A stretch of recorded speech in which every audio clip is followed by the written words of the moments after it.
And that goes back to the discussion me and Medic just had. I say, well, that's how they got their win. And Medic is like, yeah, but they have 5 losses. What a lot of people don't really know about me is that I'm actually quite quiet when I just get home. I really just like my own personal space and relaxing. But as soon as the camera turns on and I'm in front of it, there's just something in me that just gives me the energy. Like I just can't stay still. I just really want to get myself out there. My casting career started about 2 to 3 years ago in a small Danish league called LCD. And then all of a sudden I get the message from Robert, and Robert is like, yeah, we need talent and you seem kind of nice. And I was like jumping around, screaming in my apartment. I was like, finally, yes, I've finally made it. Running around. All right, fine. But he's not creating literal portrait. Before everything, I was just looking for jobs. Like I started out as a baker and I was a substitute teacher. And then at night I would actually be doing the casting, because the casting didn't make, I didn't make any money, like real money of it. I think that was me before casting, just working my ass off, not really having time for any friends or anything social, but just committing to what I really wanted to do, to my dream. Yeah, this. Ox, you're a man. Good job, Ox.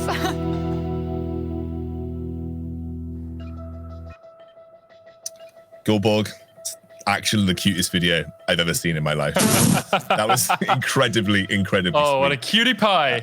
He actually is, though. He actually is. Hated working as a baker. I could just imagine it. I could just imagine him going to the bakery, taking the bread out and being like, it smells like good casting. No, going home. it was nothing like that. It was Smells going like up late at game.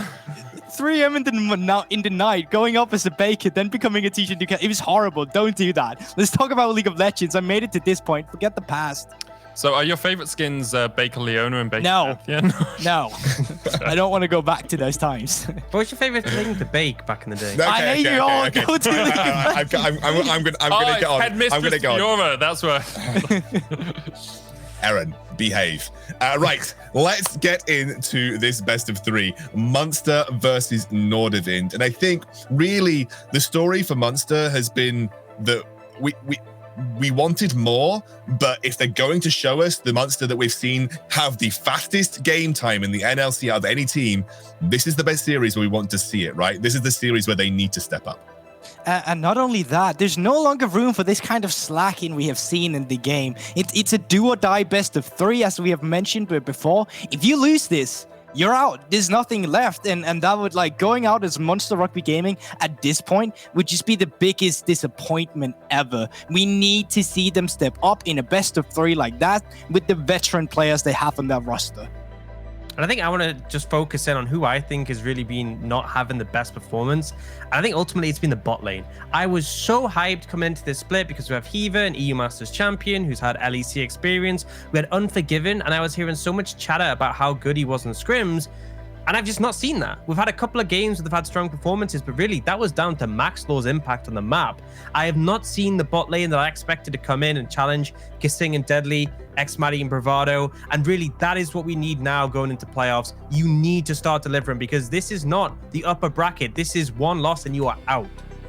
I think, though, we have seen some good coming out from Munster Rugby Gaming too. I think Sepex and Sakari specifically are some of the two solo laners just carrying this Munster Rugby Gaming lineup over the finish line. So obviously I agree with that. It's been extremely underwhelming bot lane, but the solo laners and combine that with Maxlaw is the specific reason they are still here.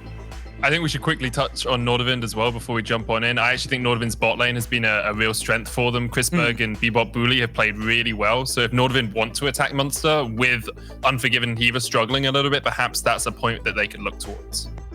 Yeah, my big question mark. I was going to say, my big question mark for Nordavind, though, is that jungle.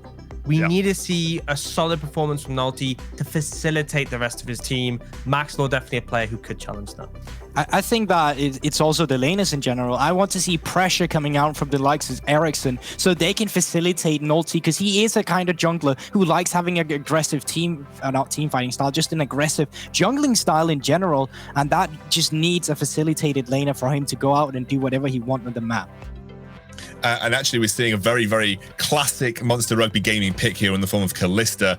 They are super in on terms of bot lane pressure. And you know, if we're going to see the unforgiven Hiva bot lane that we know that they are capable of, Callista is a pick that can really snowball games very, very easily. And I want to just quickly touch on Orcs' point. He said, you know, Nolte maybe has been one of the weaker members of the Nordavind roster. If there is a jungler that can abuse that, it's Maxlaw. Like, we know he's capable of it. We know that he can do it. And I think, you know, we're looking very keenly at that jungle matchup in this game because this is Maxlaw's time to shine. Yeah, but we do see Thresh coming in for Hiva. I love this pairing. It's how Munster wanted to play in the bot lane. But this is a super bot-centric gameplay already because they have triple bans towards bot lane. They've locked in their, I would say these are the signature champions from what we've seen so far for this bot lane here. And then they pick up a scaling mid. But the critical thing with the Corki is the package timers. So you chain those together on the dragon spawns. You can play around that bot lane. You can use the package to facilitate them. This is Munster doubling down on their weak point because they know the potential that is there. But on the other side, Nordavind, very defensive pick so far. Tom Kent Senna can actually hold up well in this lane matchup. You can actually bully them out. You can stop the hooks from coming through. And then Azir, he's actually going to have priority mid lane. So in these first 3 picks, I'm favoring Nordavind. Yeah, I was going to say, this was the thing I wanted from Nordavind. Now we actually see some stable, what do you say, picks coming in here. You got the pressure on an Azir coming out from Ericsson. We've seen him on this champion multiple times, and he's great on it too. Now, the thing is, when we get in game, we need to see that they have fixed their decision-making because they don't really like playing from behind. And when you're going up as a Senna, Tom Kench lane into Thresh Callista, you're going to have to get used to the idea of them having the pressure in the early game. Yeah, you really are. I think there's an interesting strategy here for Nordavind where you could look to ban out some powerful top laners if you really wanted to, because you can save last pick for top, right? You're very unlikely to give Nolte last pick jungle. So giving Mummus something good into Shikari would have made more sense to me. Now, the set is a flex pick. I would have preferred to see Shikari's Gangplank banned away. I'd actually like to see an Ornn removed unless you're going to play it yourself, just because you want to get rid of all the safety that Shikari can have in the top lane. Lots of safe junglers and Nolte type junglers being banned away here in the form of like the Shyvana. Actually, Trundle being taken off the board as well. Nolte is kind of known for something like the Elise. Like, that's something that he will like to play. And Maxlaw has shown that, especially into a Thresh Callista lane, like he will happily pick up the Elise in this situation. I wonder if we're going to see more aggressive junglers contested here between these two sides. I mean, there's still option for this to be a kind of pseudo poke composition. I think that's why they're getting rid of the Shyvana too, because they don't want to get poked down by the likes of, you know, the long range Senna. You got the Azir, and you will have the Shyvana, but that's not the style they're going for at all. This is just huge CC, nice backline damage coming in from Nordavind already, and I like where they're going with this draft. Yeah, I mean, I feel like taking a jungler in this situation, you leave the counter pick for Mummus. I would expect something like the Gangplank to be the typical pick for Shikari in this situation. He's been prioritizing heavily. It means another tool to play around that bot lane. But I would be tempted if you're playing into the likes of Sejuani, they could pair it up with something powerful as well. It could be dangerous, but I think the Graves makes complete sense for Maxlaw. He is one of these junglers who wants to contest early. You know you into the Sejuani. It's very hard for it to land any of her abilities when you're dashing about, and you have the sustained damage to actually cut through in the early game. So I think this draft makes sense for Munster. I want to see a weak side top laner to round this out. I'm thinking the likes of the Ornn, the Malphite, the Gangplank are the big ones for me, typically for Shikari. Yeah, and Ornn will be the choice. Actually, very classic for Munster Rugby Gaming to leave their jungler super far into their blue side draft, and it's something they've done consistently throughout the split, and it shows you what kind of a mantle they place on Maxlaw's shoulders in this particular lineup. Let's see how Nordavind round their composition out as well. And I think they're just going to be the one picking up the Gangplank. They already have the front line that they want, so it's just a clear pick coming in for them here with the global cannon barrage too. I actually agree with the on pick just because the Munster Rugby Gaming in general, they don't really have a front line. You could go Gaga or Stoneblade onto the Thresh, but really that was it before you got the on. And you could just see already, it's about the AD carries here. You got the Graves, Corki, and Callista. They are just going to be the star players, and then you got the Thresh and on to facilitate them. On the other hand though, Nordavind with an, like, I actually like the draft they're coming through here. I don't know if any of you want to go in depth with this one here too. Yeah, I mean, I'm honestly loving Nordavind's draft. I think bot lane is a favorable matchup, and as much as people think Tom is defensive pick, he can actually put a lot of pressure down in the lane with the tongue lashes. He can do that freely here with the center backing him up. Mid lane, you'll have priority. Top lane, you have to let the gangplank scale and then impact the map. The only matchup I'm concerned about is jungle, but if you don't have the priority, there's not much you can do. So I think Nordavind coming out really strong. We need Munster to step up to nail this one. Look, I think it's very easy to look at the draft and predict who's going to win. I just want to remind people, this game proves to us which group was stronger, right? We've already seen Barrage beat Godsend. That's the lower seed beating an upper seed. If Munster also win, Group B was the stronger group. We've finalized the discussion. I completely forgot about that, Medic. Thank you so much. Yeah, that's true, because there was a lot of kind of like rivalry, I guess, between which teams thought which group was stronger. But if Group B prevails, then there you go, evidence on the table. Hey, we have new casters. If you might have guessed, Medic being here and Dan being here, we have new casters for this series. It's Hipbrain and Trouble. Thank you very much, Excandro, and hello and welcome. We're getting ready to go into series number 2 between Munster Rugby Gaming and Nordavind. I want to hone in on the bot lane because, Trouble, you were so excited about Chris Berg coming into this series. And one of the things you were talking to me about was the anti-dive that Chris Berg brings, and they've drafted for that.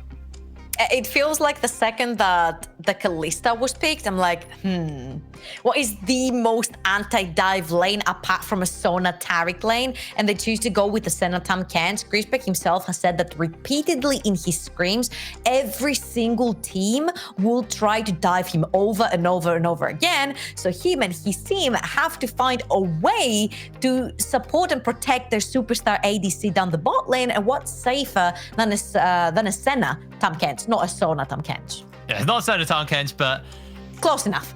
Obviously, the ability to gobble him up. I'm actually quite excited to see what goes down bot lane. Maybe it just gets isolated and put on an island. But then where do we think we're going to see the attention? Where Max Law and Nolte going to be looking to go early? That's my question, because I feel like you don't really want to go bot lane. That is a hard lane to gank. See, that's the problem. I feel like Nordavind with this draft, they kind of forfeit the early game completely. They're like, it's fine. You can get the dragons and you can get the pressure. We don't care because we have the scaling. We have Griezbeck. I don't know if that will necessarily be enough. I hope they prove me wrong. But I felt like Munster felt that as well. This is why they went with the Graves. They're like, we're having a field day here. We got Pryor in the mid lane, Pryor in the top lane, Pryor in the bot lane. Our Graves can have the best time of his life, roaming around, stealing farm and everything. So it's extremely scary to see you forfeit all these lanes back to back. I want to see what they're going to do with it. Because to me, it feels like Nordavind, like the second they hit level 6, they're going to try to pull the trigger somewhere. Where is that going to be though? Yeah, and for me, it's like we look at literally the last game we had, the last game of Barrage versus Godsend. That was decided by Godsend just lost every lane. They didn't have a single winning lane. They gave up early and the game was over. Like at 24 minutes, all of their inhibitors were down. They had Baron up super minions coming in from every lane and it just felt impossible. Can Nordavind handle that pressure is the question for me in this game, because I want to see whether or not, they can absorb what Munster are going to be looking to put down here. Obviously, they've got this anti-dive bot lane. Ericsson I like the word that you use in the mid lane on the Azir. Absorb, because this sounds like such a Nordavind word that you use there. We're trying to absorb anything that's thrown our way and try to come out winners on the other side. It would be a little bit weird to see a very aggressive Nordavind coming in.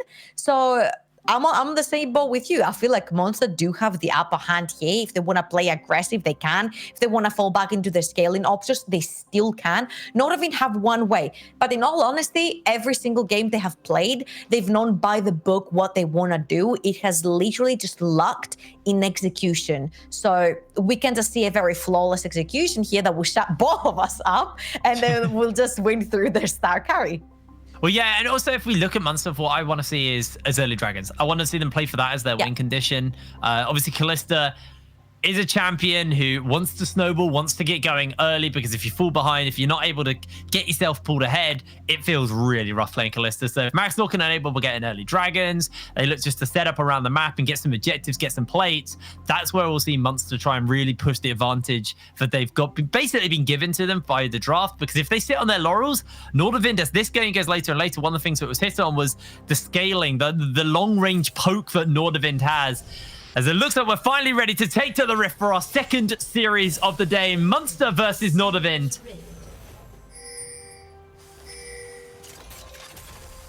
Very typical stuff coming here from both of these teams. No level 1 shenanigans. I mean, Munster, I think they have learned previously from their level 1s over and over again. So they're just going to try to take a chill pill here. They know they don't actually have to do anything.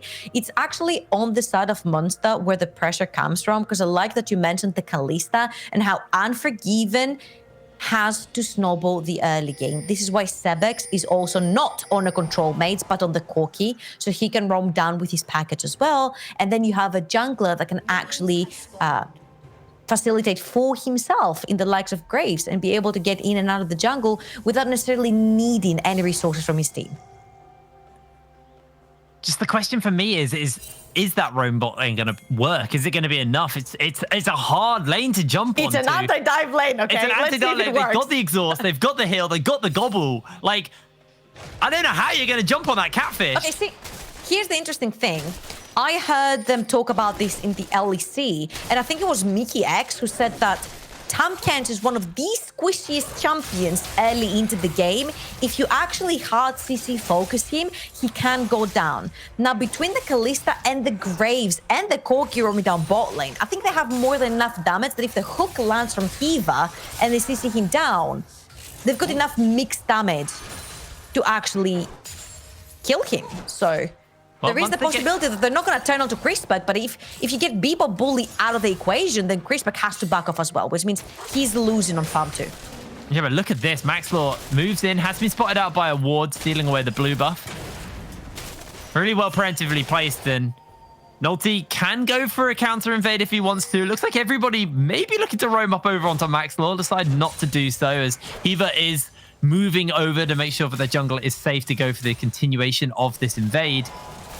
As Maxwell's just going to try and steal some camps away from Nolty. The question is Nolty going to be able to make something happen elsewhere? Is he going to be able to move it into Maxwell's blue buff? Blue side jungle? Because if he gets caught out by the Graves, it is going to feel very, very rough for him. So the thing here is that Maxwell knows that he has been spotted because they just cleared the ward of that blue buff. And then for Nolty, you've got priority from Ericsson in the mid lane and Mumus in the top. So no one can actually contest him. He can go there, he can clear the entire jungle if he feels like it, and then take the Scuttle Crab in the top lane to try and keep Mumus as healthy and protected as possible. And that's actually interesting to see that Nordavind's mid and top are doing well. We thought they were going to have a rougher early game, but for now, they're actually able to keep themselves ahead in these two lanes. Bot lane, it is going to be defensive. There's no kill pressure yet, not without a little bit more help, and they're just going to continually shove the waves in here. As Crab gets picked up for Maxlaw, you can see Nolty is a lot slower on his clear. He is only just onto the third camp in the blue quadrant. Hasn't even started up the Crab yet. And Maxlaw is just collecting his entire bot lane. Bot side farm, sorry.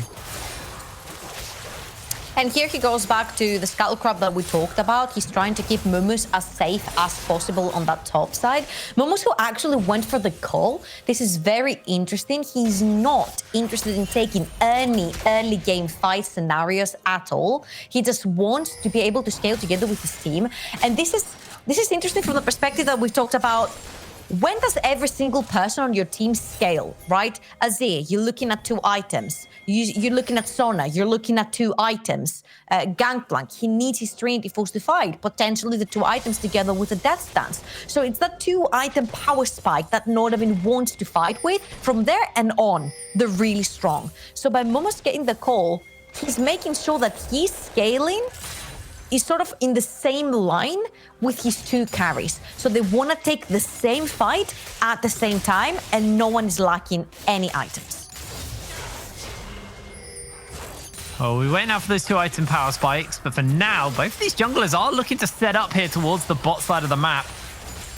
Nolty has been spotted out, and Hiva may be playing a bit of bait here. Goes in for the flame. Nolty jumps in forward. Hiva has to flash away. They can lock him down with a permafrost, and that's first blood. Picked up for Nolty already. Munster bringing members in with the teleporter. Stevex joins, jumps forward with the Valkyrie, but everybody is in the center puddle, and they are out nice and safe.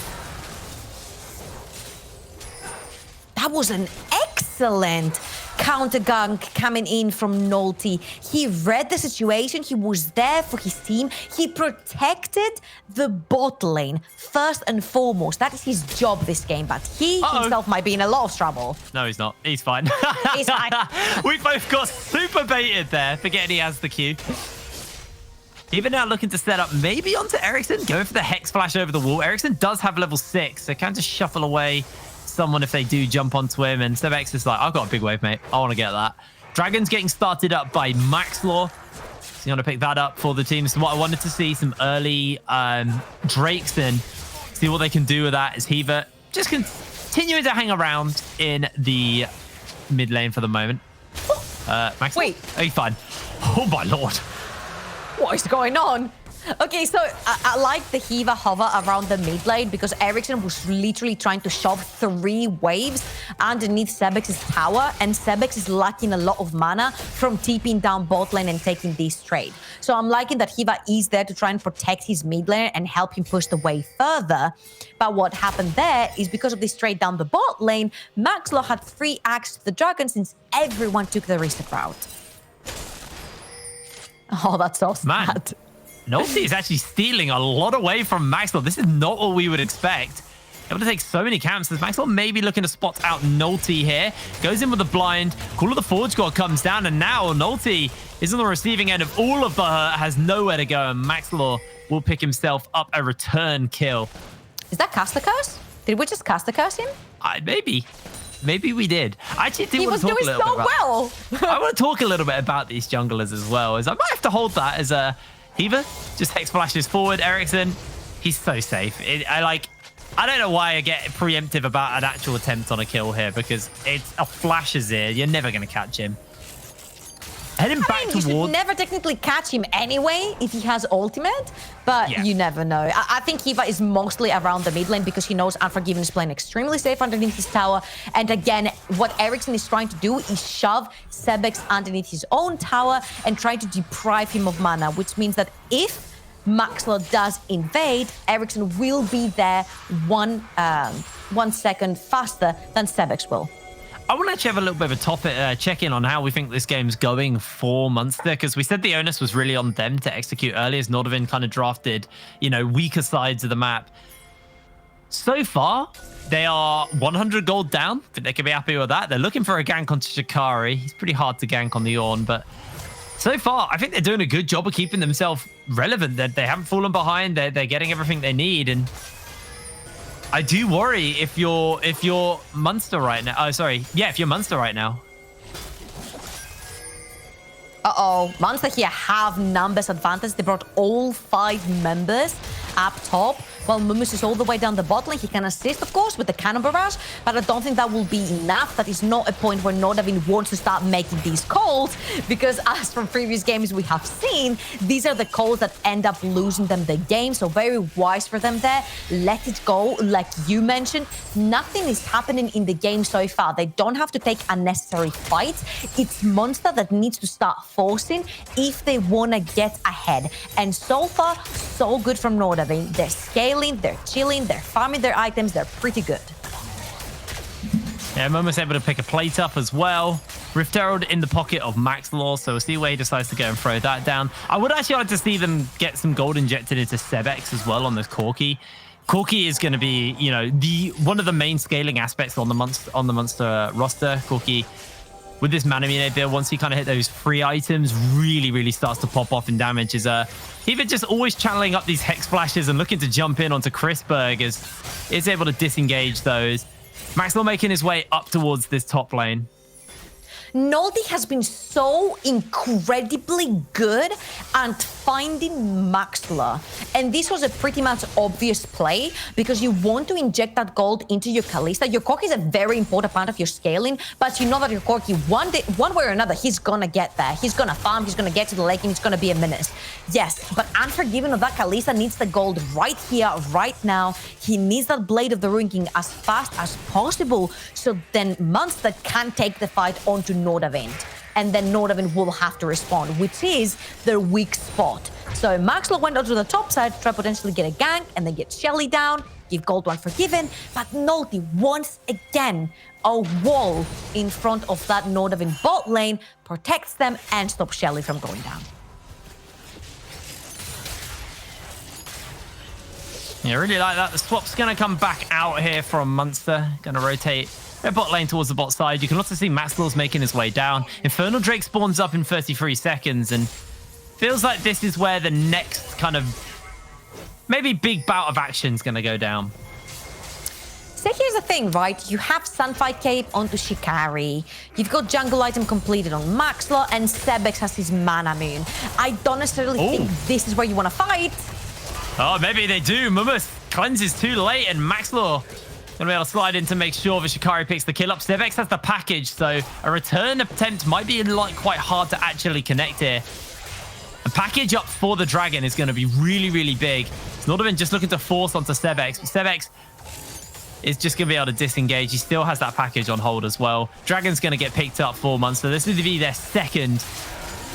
And send him up for that soul as Heaver has to run away a little bit here. We are looking at a mountain soul in this first game of this best of 3 between Munster and Nordavind. See, this is where we've kind of seen Nordavind falter when there's a play made onto them and then they're desperately trying to reply onto it. Mumus gets caught down the bot lane, blows his flash as well, so he doesn't have it for fights to come. And then Nolty's like, I need to make a play somewhere else on the map because we're going to lose our top lane now. We're going to lose the Dragon for sure, so I need to make something happen. You don't. And that was the wisest decision from Nordavind to actually not do anything. I wouldn't necessarily compare them to the Godsend from the previous game because this time, Nordavind is playing to their win conditions. They don't take unnecessary fights, but they also don't lose much around the Rift. Absolutely. Now, there's a lot of Maxwell's making his way over towards the mid lane to try and crack open this turret. That Riftel doesn't got much long left on it before it times out, so Maxwell needs to place this, but for now, wants to make sure he picks up his camp as Nolty has to smite away. Sebex is layering in a fair amount of damage as they do connect onto Maxwell. Maxwell throws the ultimate out to get away as the railgun comes through to shield up the back members. The yo-yo's thrown down and Sebex secures the kill as Ericsson shuffles free back. Unforgiven just flashes over the wall to try and follow up for a little bit more. Rift Herald summon up in the mid lane and the fight continues to break out as Mumus teleports into the fray, throws down some barrels and isn't going to quite connect them as Shikari is just frontlining now to make sure that they have the inside track onto this mid lane. There will be some plays getting picked up for Munster and they may just translate this into first turret blood. Although Munster are putting on it's the a fairly pressure. tanky tower. I like that Munster are not letting go off the gas. You see that they're trying to use the Kalista to their advantage. They're trying to pull Nordavind to make these decisions that have been making them lose games the previous times. Munster is making a play and Nordavind is forced to answer. Again, that was a wrong answer coming in from Nordavind. They didn't win anything from this. They take the TP away from Mumus as well, and then they end up losing their jungler as well as a couple of plays in their mid lane. So yet again, Munster slowly but surely taking steps towards getting a little bit of a lead. Slowly but surely. Now, let's take stock of where the items are at the moment. Sebex has his Mana Minute, looking to stack it up. Got the Phage. Bot lane, Unforgiven sitting on a lot of components, but hasn't actually got any of those major parts of the blue. The Ruin King finished up, hasn't got the Cutlass. I mean, it does as the recurve bow, I guess. The mid lane, Ericsson with the Stinger and the Lost Chapter. I'm so glad we're not seeing a tier Azir. We saw a lot of tier Azir in the UK LC finals. Well, not finals, playoffs earlier on in the week. It was stressful is probably the best way to describe it. Because you knew you were going to reach 40 minutes and still not see a fight. They just lost before they got to use it.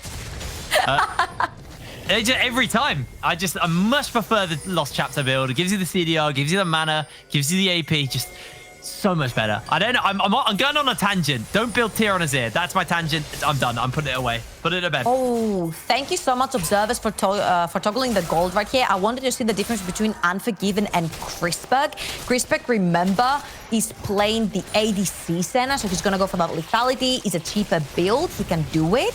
And he has his item first before the Kalista. Now, the good thing here for the Kalista is that by the time he's done with this dragon, and we're going to be talking soul if it goes to Munster, he will be having the Blade of the Ringing for him, so he'll be able to fight in these tight spots.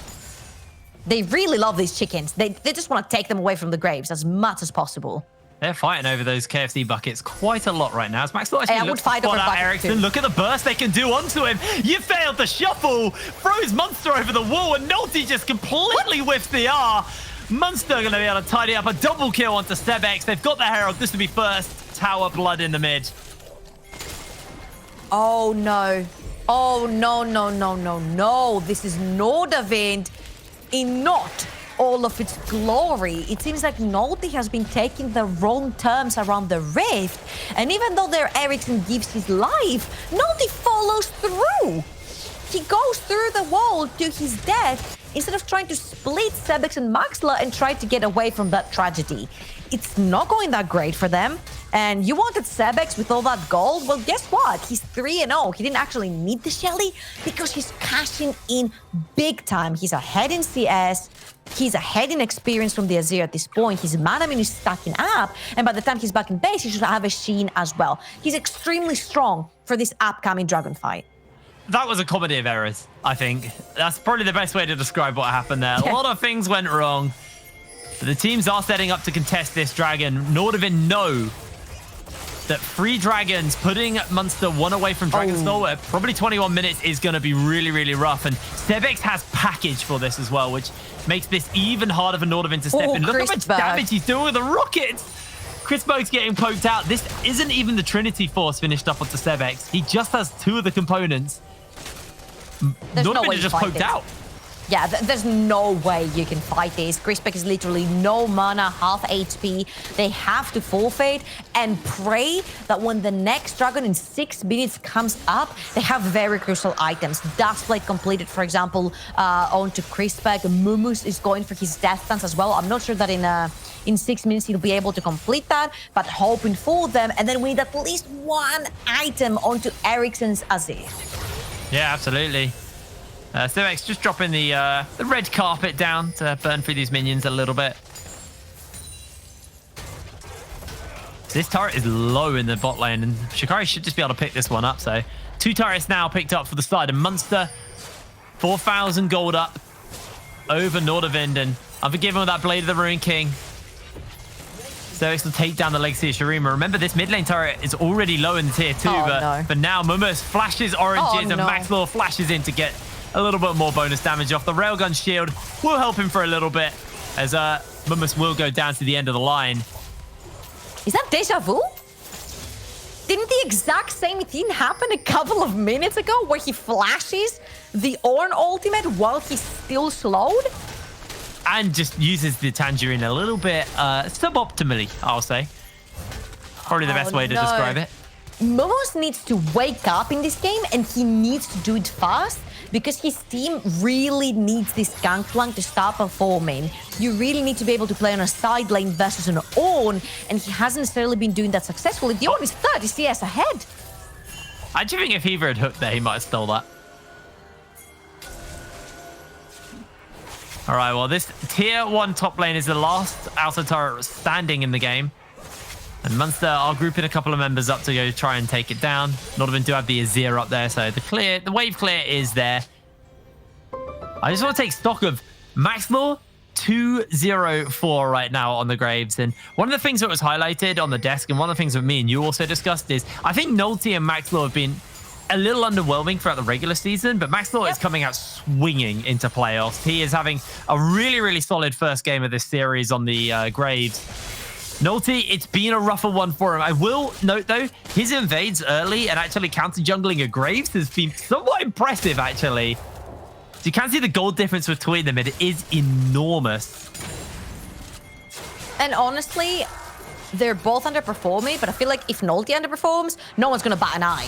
If a name like Maxwell walks into a game and underperforms massively, you're like, what? This guy went to Worlds? So the pressure is obviously on Maxwell's shoulder. He's the one that has to perform. If Nolte doesn't perform, it's fine because he has other players who are the stars in his team to carry him. But Maxwell here is giving Nolte a run for his money because he's ahead in gold. He's done what he needed to do, and now he's also extremely fed and can carry the game. Oh, Kiva.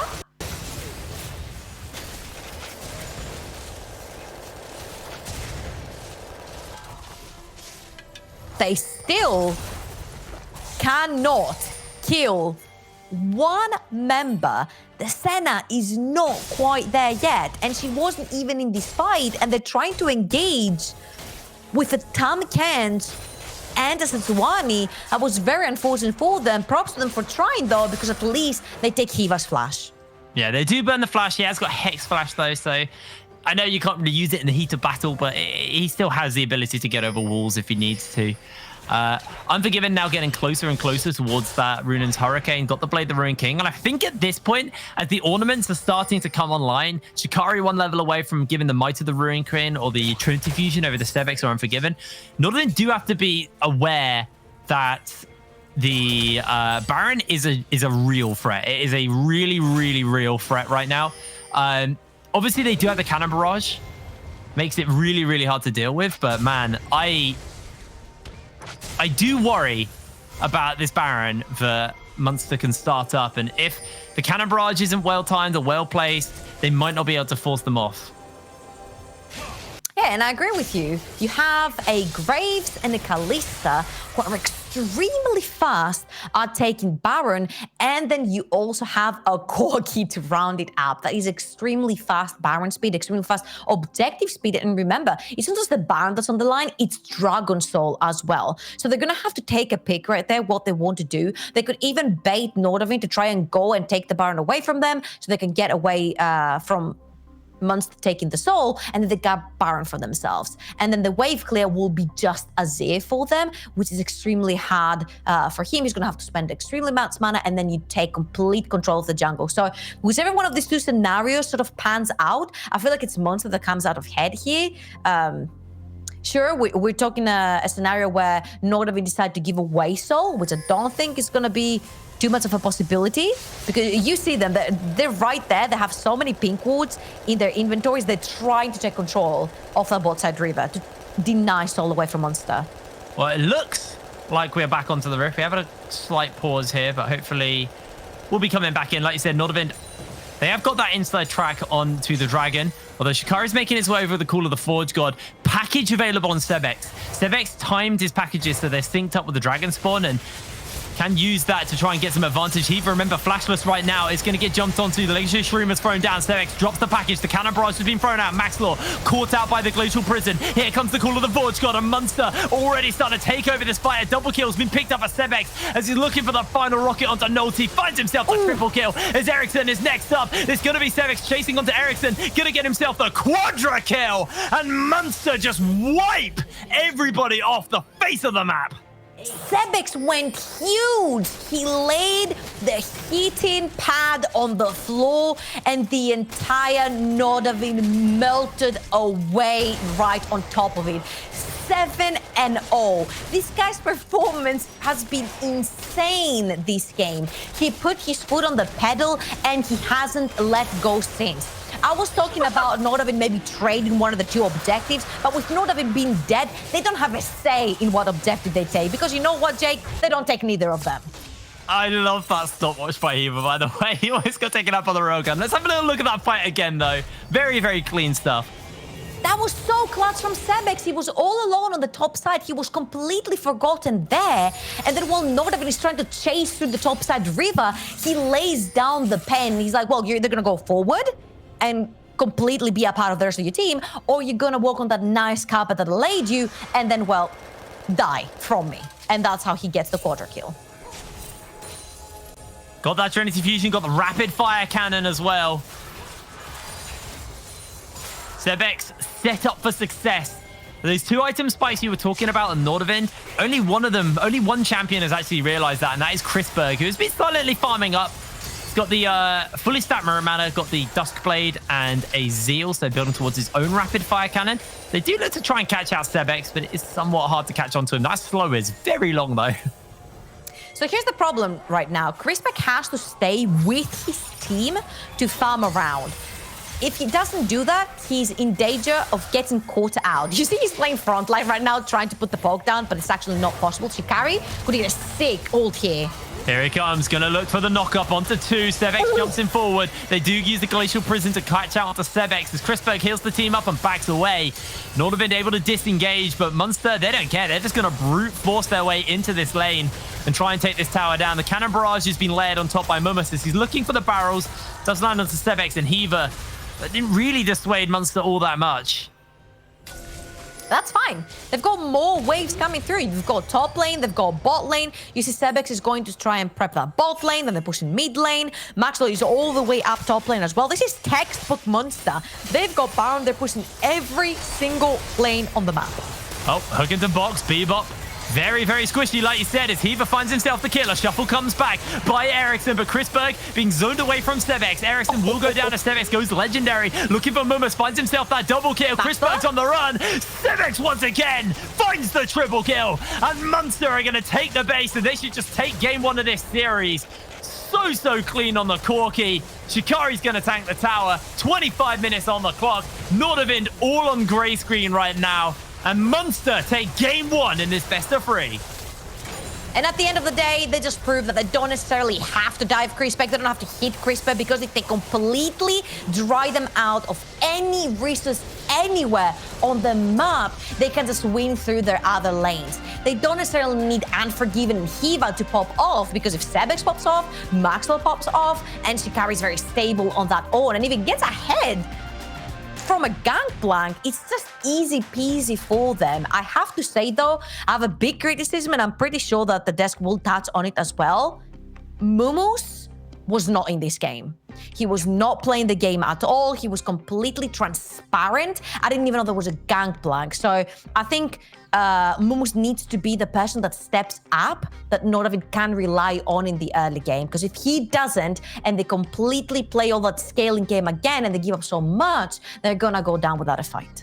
Yeah, that was unfortunately a rough game for Nordavind. Mumus, like you said, he wasn't really there. While Sebex, that was a bloody stellar game. He had such a good showing on the Corki. A triple kill and a quadra kill. He was 11-0, I believe, at the end of that game. Just really beautifully executed. But with that, he did steal 2 kills from Maxwell at the end. Come on. Oh, he went in for the last all right. He stole 2 kills, but I think he deserved to steal those kills because that was a stellar game from him. Munster go 1-up in the series. If they can win the next one, they do put themselves through to tomorrow.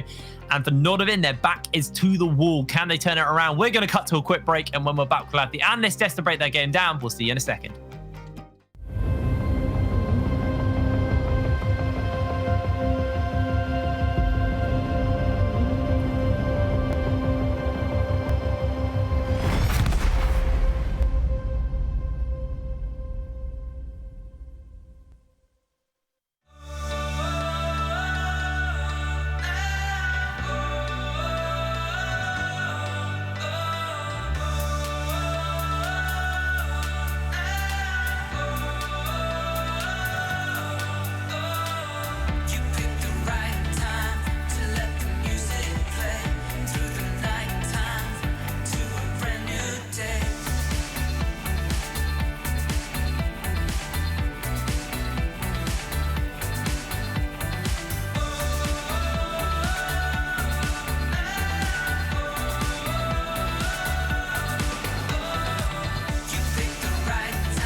summertime, sipping in a high, we caught a fever for two. Go together like neon in the night. I know I'm better with you. I know that you see me the way that I am, floating on a feeling with no other plan. You make me feel good, lost in the moment. You make me feel good, hearts running wild. You make me feel good, love like I'm falling. Know that I'm all into you every time. You make me feel good. You make me feel good. Hearts running wild. You make me feel good. You make me feel good. Hearts running wild. You make me feel good. Here by my side, I'm in love with every little thing that you do. You're my paradise.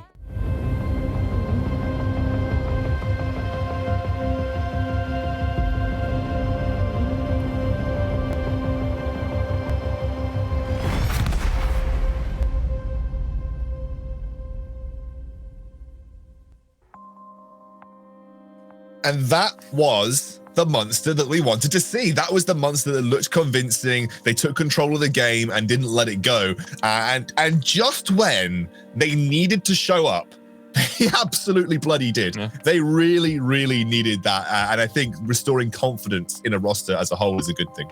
Yeah, and I honestly just want to praise them. They only had one of what I call a Munster moment, which is you completely just inting it. It only happened once in the bot lane when they had vision that they were doing a 3v4 and they still opted into it. But other than that, it was actually completely clean from Munster.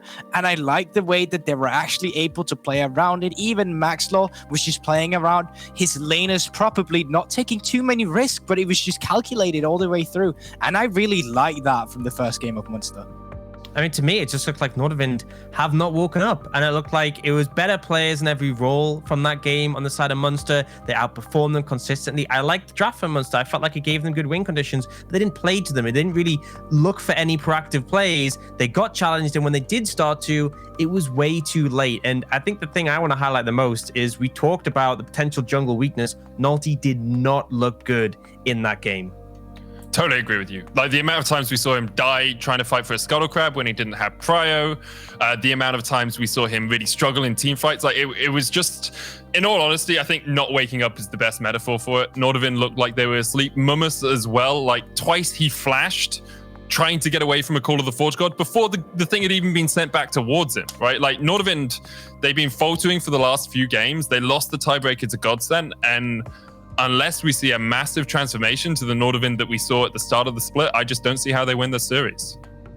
Yeah, I feel like Nordavind have been faltering for a while. They've been on the downhill path for the last few weeks, and they need to wake up right now, because if they don't, it's going home. Like, you're out. It doesn't matter if you made it to playoffs. This is it. Munster will go through if they win that next game. And I think you guys raised some great points. I think it was a clear, and it always is clear in the draft with Munster Rugby, that they give Maxlaw a lot of priority. They make Maxlaw the guy who's going to get some kind of counter pick, and it showed in this game. I mean, it was night and day between Maxlaw and Nolty. Whether that's Nolty performing poorly or Maxlaw performing exceptionally well, I think you could split hairs between or it, both. but realistically, or both, yeah. I mean, or both. But realistically, I think, yeah, you saw the clear difference. Orcs, we got you back, and it's when we've got Orcs in the decks, it's always Dan's play of the game. So we're going to have a look at that play of the game, and you can guide us through it. Yeah, I mean, at this point, we already have Munster quite far ahead, so it's pretty decisive, but Nordavind are the one hunting for this fight, but they don't look for Sebex, and they don't respect the package, and it's huge here. Watch Crispig and Bebop walking into the package, just getting toasted there, and it allows an easy cleanup. Shikari comes in from the side with the ultimate, and Sebex is there just to pick up a load of kills, and ends up with a quadra kill on this one. Massive performance from him in this game, and it's nice to see Shikari also lending a hand with the CC, because these are the two that we highlighted for having really solid performances for Munster. I totally agree with you, Orcs, and I think we should sing Munster's praises. But in that fight, again, you see bad target selection from Nordavind. Like, why are you going on the Thresh? That's Fate's call. Why are you trying to engage on this guy that has an easy escape? Like, it just feels like their calls in team fights and their calls in small skirmishes are not aligned. Or at least if they are aligned, they're aligned in the wrong darn place, right? You don't go for the people that have easy escapes. You should be trying to catch out the Corki. You should be trying to catch out the Callista, because otherwise you are just going to get melted. And that's the thing too, right? It's not because it was purely just a draft difference. It was just that Nordavind had tools to say, okay, go. We have a Sejuani, we'll just go for this target. But it was just never used correctly. It was just the decision-making coming in once again from Nordavind, just not on point. And at the same time, Munster Rugby Gaming just genuinely outplaying their opponents. And my big question is, how has this happened to Nordavind? Because as much as Munster are playing better here and the level we expect from them, this is not Nordavind, being challenged at their best and being beaten. This Nordavind is just substantially worse. And it's been an ongoing thing where their first round robin, they only lost to XL. It looked really good. I was thinking, this team's actually looking like a convincing side who can challenge and be in the top 4. And then the second round robin, they've just looked lost, and it's continued here. And I actually think they've gotten worse, because obviously in leagues like this, there's a competition to rise up to the level. As the weeks go by, you get more practice together, more synergy. It's gone backwards for Nordavind, and that's the mind-blowing thing. They started to split better than they are now, and I'm just confused as to how that can happen. Or is it that everybody else just got that much better and they just look worse now comparatively? That's the thing is, that is true to an extent, but they are playing actively worse. I think if you take away the opposing team, you're looking at what Nordavind's doing and saying that is worse than the plays they're setting up at the start of the season. That is the mind-blowing thing, because I'm fine with other teams like moving above, but it's them moving down, and I don't know how they've managed to do it, but they need to sort it out because they do not have much time left. They've got about 5 minutes to get it together for the next just game. The coach comes in and says, guys, just stop dying, stop injuring, win the game. Let's see if it could be a miracle 5 minutes for Nordavind then. We're going to go to a break. When we're back, draft for second game in this series.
time that look, you know this can't be second best.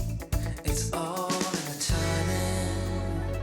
There's not a right way or a wrong way. It's just a short way or the long way.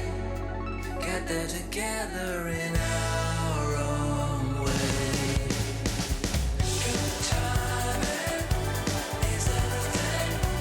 The wrong move when your seconds end will slow us down.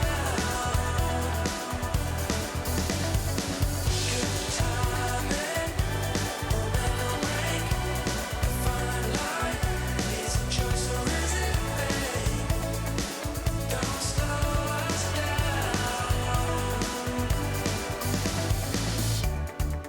What we do at the start is gonna be there too at the end. Get the pace up, keep the faith up, never breaking the link we've found. It's all in the timing. Won't be a right way or a wrong way. It's just a short way or the long way. Get there together in our own way.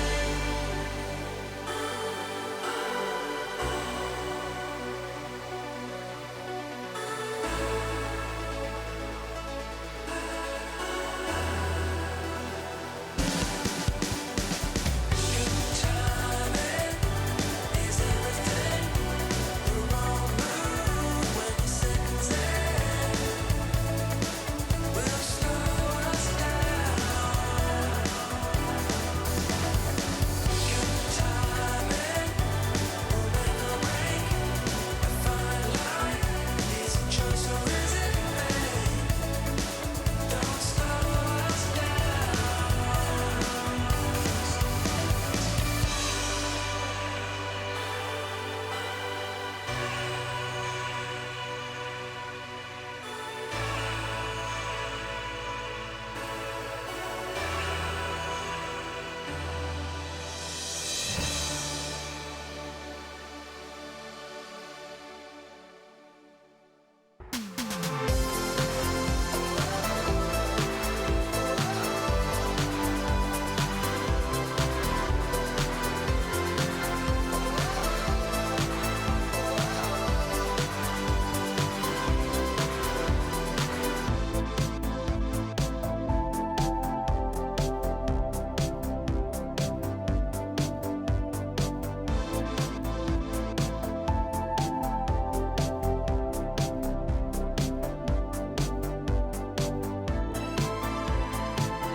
All right, we're into draft second game. It is time to put up or shut up for Nordavind. They need to get this win and they need to keep this series alive. Otherwise, they will be going home.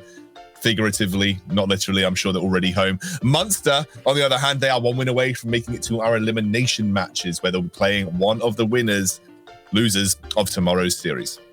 Yeah, and ultimately, I was pretty happy with the draft from Nordavind. I think it had a lot of tools, but we saw they had issues. And I think Nolte was a big factor. He was still trying to contest Maxwell certain times around the scuttle and such, and he wasn't on a champion where he could really do so. So I think give Nolte something with a bit more early agency if he really wants to play like that, and then have the team facilitate him to contest Maxwell in the jungle. I think now with the blue side, you get to to grab one of those priority picks too, if you really want to go at it from the first time too. I was curious to see if we're going to see a curveball like the Sona lock spot lane, but Munster Rugby Gaming not having any of that, actually banning it away too. I feel like Nordavind could have been the kind of team to pull that composition out too. And I think one of those big picks is something like the Volley Bear here, right? It is going to get a final ban from Munster. So Munster last time banned out the Ash as their last pick. I wouldn't be surprised if Nordavind decide to go for the Ash here. Gives you a little bit of utility in the later game team fights with the ult, good pick potential, and then also good wave control. While Ash is good, I actually believe that they Munster banned this Ash because they wanted to have priority on this Kalista. So by banning away the Ash 2, you went away one of the biggest counters to the Kalista 2 with the slow coming in from Ash. Now we get the chance to see Unforgiving in another kind of champion. We have seen him multiple times in Kalista, and it's been a bit of a coin flip performance, honestly. I want to see him now punish an Ash pick like this with something else where he's able to display that he's actually a good AD carry, and he was hyped up for a reason coming into this split because he actually had a fairly decent Kalista game here. He didn't even really make any mistakes. It was just, you know, kind of clean. We'll have to see if that does come out. Obviously, with the Syndra, may see the AD carry pick left till later if these do want to keep it open as a flex. But I think it makes sense in the mid lane. Again, if you're playing to set max lore up, having that mid priority is a critical factor. We're not going to see the Graves, but we are going to see the Trundle. So has the potential to early duel. And also, if we do see something like the Ornn picked up later from Mummus, if he feels a bit unconfident after that early game, can challenge him in that regard. But very quickly, the Shyvana and the Bard locked in. So a lot of roaming potential available from that Bard will help the Ashe set up for priority and to move around. The Shyvana is something that Nulti can have a lot of impact on later on, and he can just stick to farming for the early game. So essentially, don't interact with Max Law and just be like, I'm not doing anything until I'm level 6 at least. And I think that's exactly what Nulti needs. You can already see this is a composition that can spike at 6-2, and Nulti doesn't really need to do much. He can poke him down. He doesn't really need to do anything at all. You're literally, rah, I'm a Drake now, and then you're just spitting at them. And that's like your key composition. That's what you do on this Shyvana. So let's see how they will utilize this. There's still other poke compositions open here, like the Corki, like the Azir, like this Zoe. So a lot to go for with this Nordavind draft too. I actually really like the Nautilus pick here because it gives you still that flexibility for the Syndra. Like a good Syndra into a lane like an Ashe Bard, you really want something that can engage for you, at least follow up CC on the scout of the week, and Nautilus does that really well. Now, you don't have to put the Syndra in the bottom lane, but I think if we know Nulti's going to be farming up and probably just trying to clear out his jungle, there's a really good chance of getting CC chain in that bottom lane with the Trundle, Nautilus, Syndra, and you could try and just really punish the Nordavind bot lane early on. Well, Ezreal being banned away makes me feel that Nordavind are expecting this to potentially be going mid lane, or at least they're just banning out options that would be good in this scenario, where the Ezreal being a very strong AD carry in the current meta and has been for a couple of patches now. Azir taken off the board. Some mid lane targeted bans actually coming out from Munster.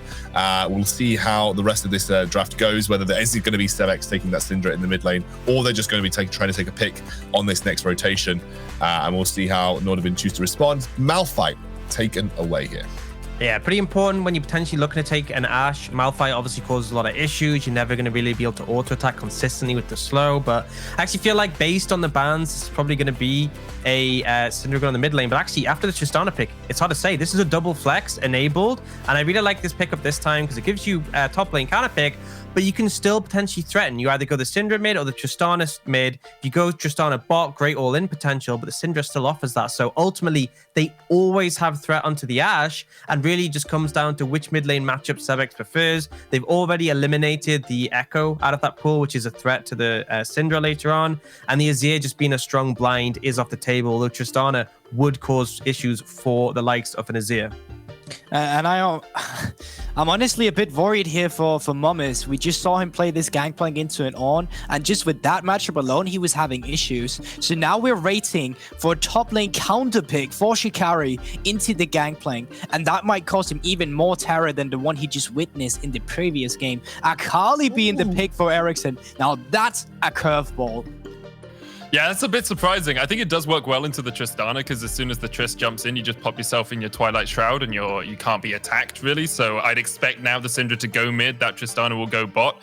And I'd still actually really like the Ornn pick here for Shikari. You have really strong front to back. You have this really nice front line, and then you just use the Call of the Forge God, right? Who's going to stop you from Call of the Forge guarding that backline. No one. Like, maybe Bard can try and use a Tempered Fate, but the ability of the Ornn just to stand, hold his ground, and then you have a Syndra and a Tristana flanking him and putting the damage out. I really like this Munster draft. Yeah, and I'm really concerned to an extent for Nordavind because the Akali can look to challenge in that mid lane, but the problem is you're going to be playing with that much jungle pressure in the early levels because your Shyvana's just looking to farm up. And if you look bot lane, in the isolated 2v2, as long as Nordavind don't get engaged on, they should be able to find priority. But the problem is they will get engaged on. Maxwell will show up, they will die, and Nulti will just be able to just be there watching. So I'm concerned. They need to get through this early game unscathed that they're going to be able to take this one. Well, it's gone past 20 seconds, so it is actually Tristana mid and Syndra in the bot lane. Does that change anything for you before I briefly hand over to our casters? I think it's the better arrangement in this situation because you need to contest priority to an extent bot lane. And as much as the Tristana Akali matchup isn't amazing, if the Trundle comes as well, you will be able to win that 2v1 or 2v2, even if Shyvana shows. So I think it's a better matchup, and it just means that post 6, you are essentially vulnerable bot lane. You are so scared of getting engaged on by the Nautilus Syndra. And so at that point, I can just see Munster taking over the game. Well, let's see if they can do it. Let's see if they can make it a quick 2-0. Going to hand it over to our casters, Hit, Brain, and Trouble. We'll see you soon. Thank you very much, Excounter. We're getting ready to go into game number 2 of this series. Ericsson slams the Akali when it matters. I am so excited for this. Trouble, we were talking a lot about assassins in our prep coming up to this, and when I casted Ericsson last season, he was basically playing a lot of assassins. It was mostly assassins in the mid, and this season he's really not favored them. He's been looking more towards the Azir, going back to his roots a little bit more here on the Akali. I know you're an advocate for the assassins, so talk to me about this mid lane matchup. See, I made a tweet the other day, and I said that the Prime League have played the Zed, they've played the Katarina, and all we're seeing here is like Corkis, Aziz, Zoe's over here. I'm like, enough is enough. I'm bored. I want to see a player trying to take over a game, and that's exactly what they need here from Ericsson. Nordavind, backs against the wall, you pull out the assassin. And you know what? Mad respect for Ericsson, feeling like he needs to be the one to carry the team. But what I'm seeing here, Hipbrain, is a bunch of threats from the side of Nordavind. The AP Shyvana is going to be doing insane amounts of damage. Mumus on the gangplank, a big threat into the late game, as well as Krispberg onto the Ash, creating that space for his team to try and wreak havoc in the backline. So Ericsson's task could be easier. I'm going to put a full stop here though, because Sebex picked Tristana mid lane with Ignite. This is... He picked his own type of assassin. He's gonna go all in. If you manage to shut down Ericsson in the laning phase, this is it. If you manage to shut down Poke/assassin champions in the early game, it's extremely hard for them to come back. Oh no, the infamous level 1 invade from Munster. Yeah, they're looking for it. Bebop's actually gonna step away. They don't know they're doing this. Nordavind maybe getting caught off a little bit as the red buff's gonna get started. Nulti's onto his chickens. The red buff gets pulled into the brush, and he saw it. Okay, he saw it. Nulti gets found out by Maxlaw. Maxlaw, I think, wins this with the red buff, and Nulti just gonna get bopped a little bit. So this is extremely tough now for Nulti because he has to completely give up the bot side of his jungle. And if Maxlaw wants to completely choke him out here, he will run straight to his red. Hiva? Krispberg's looking for it. Doesn't get the damage off in time, but that is bot lane in a rough state now. Can we get a replay on that? I think he completely reset one of his autos. I don't know if it's possible to get a replay from that, but I'm pretty positive Krispberg reset one of his autos that would have done the deal here. I have to hold that for the moment. Sevex is actually on vision, so they know that he's hanging about in the wings. Mumus making his way over as well as now Maxlaw going to get zoned away momentarily. Blue buff's going to reset. And the fight for blue calms down. Nobody does anything. Nobody loses anything. This is not a fight for blue here, Brain. This is a fight of shutting Nolte down before he even starts the game. Taking both of his buffs would have solidified his fate right here. I think Dan mentioned it briefly on the desk that Shyvana needs to farm until level 6 so she can start outputting a lot of damage on her dragon form with the poke. If you try to delay that as much as possible, she becomes a non-factor. So you'll have an assassin that's fallen behind and a poke champion that's fallen behind. That would be disaster. And Munster are pushing to the limit. And this is good because when you have one game, when you're one game up, you can afford to try your luck here. That was a interesting teleport by Unforgiven. I feel like he could have just gone to the tower, but decided to teleport to the wave. And now Max Law making his way down towards his bot side. Actually comes in with a flash, throws down the traffic cone. Heaver gets the Hex Flash off. They're looking for Bebop for the moment. They do miss out on the hook, and Bebop takes the party portal to safety. Nordavind disengage. They knew that Krisha blew the flash to try and kill Hiva in the previous 2v2. So now they're trying to go back to the original wheel conditions, which is kill Crispberg, delay Crispberg, shut everyone down.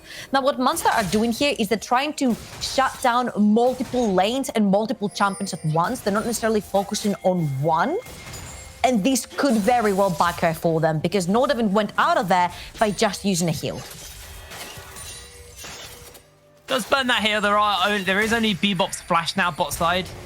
As Ericsson getting bullied around pretty heavily by Sebex. Sebex trying to shove this lane in nice and early. Maxlaw going for the double crab start as well. So just deny Nolte as much as possible. Nolte getting spotted out every time he goes for a camp. And Maxlaw maybe coming in for a flank onto Ericsson. Multiple members are here going in for the Hex Flash over the wall. And Sebex is just going to jump in. Gets the explosive charge down. Bop and first blood. Heaver secures the kill as Nolte will answer for one back in response. It's a 1-for-1 mid lane. At the end of the day, it is a 1-for-1 and Nolte is there to absorb the wave, but you have to look at who's taking which kill. Is the Shyvana casting in versus the support Nautilus casting in for the side of Munster? So you could say that it's an okay trade to take for now until your champions have reached level 6 and they're much more immobile, like the likes of Akali and Shyvana, of course.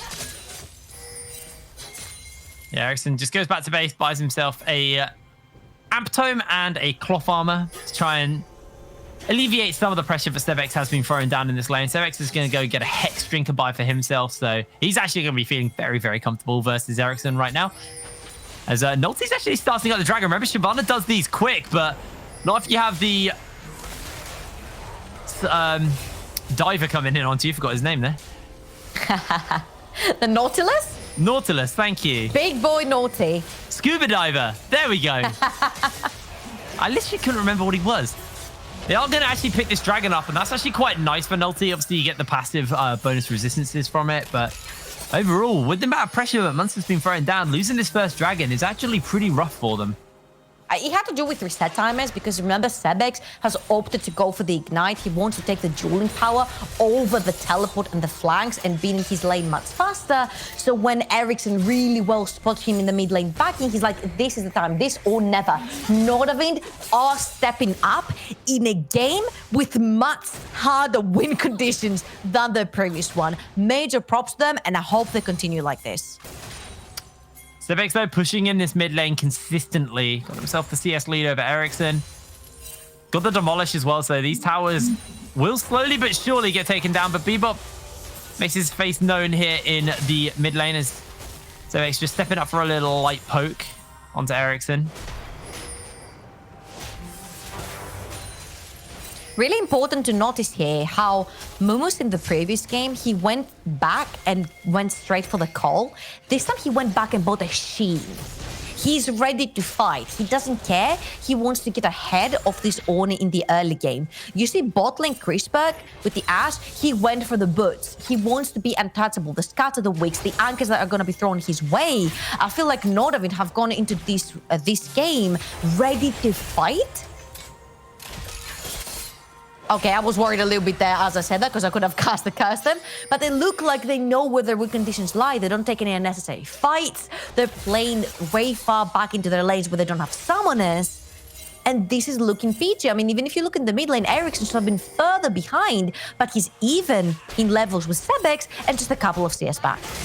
He's doing a good job of absorbing the pressure from Ericsson. Ericsson is just going to jump onto him, but uses the ignite. Oh, Sebex!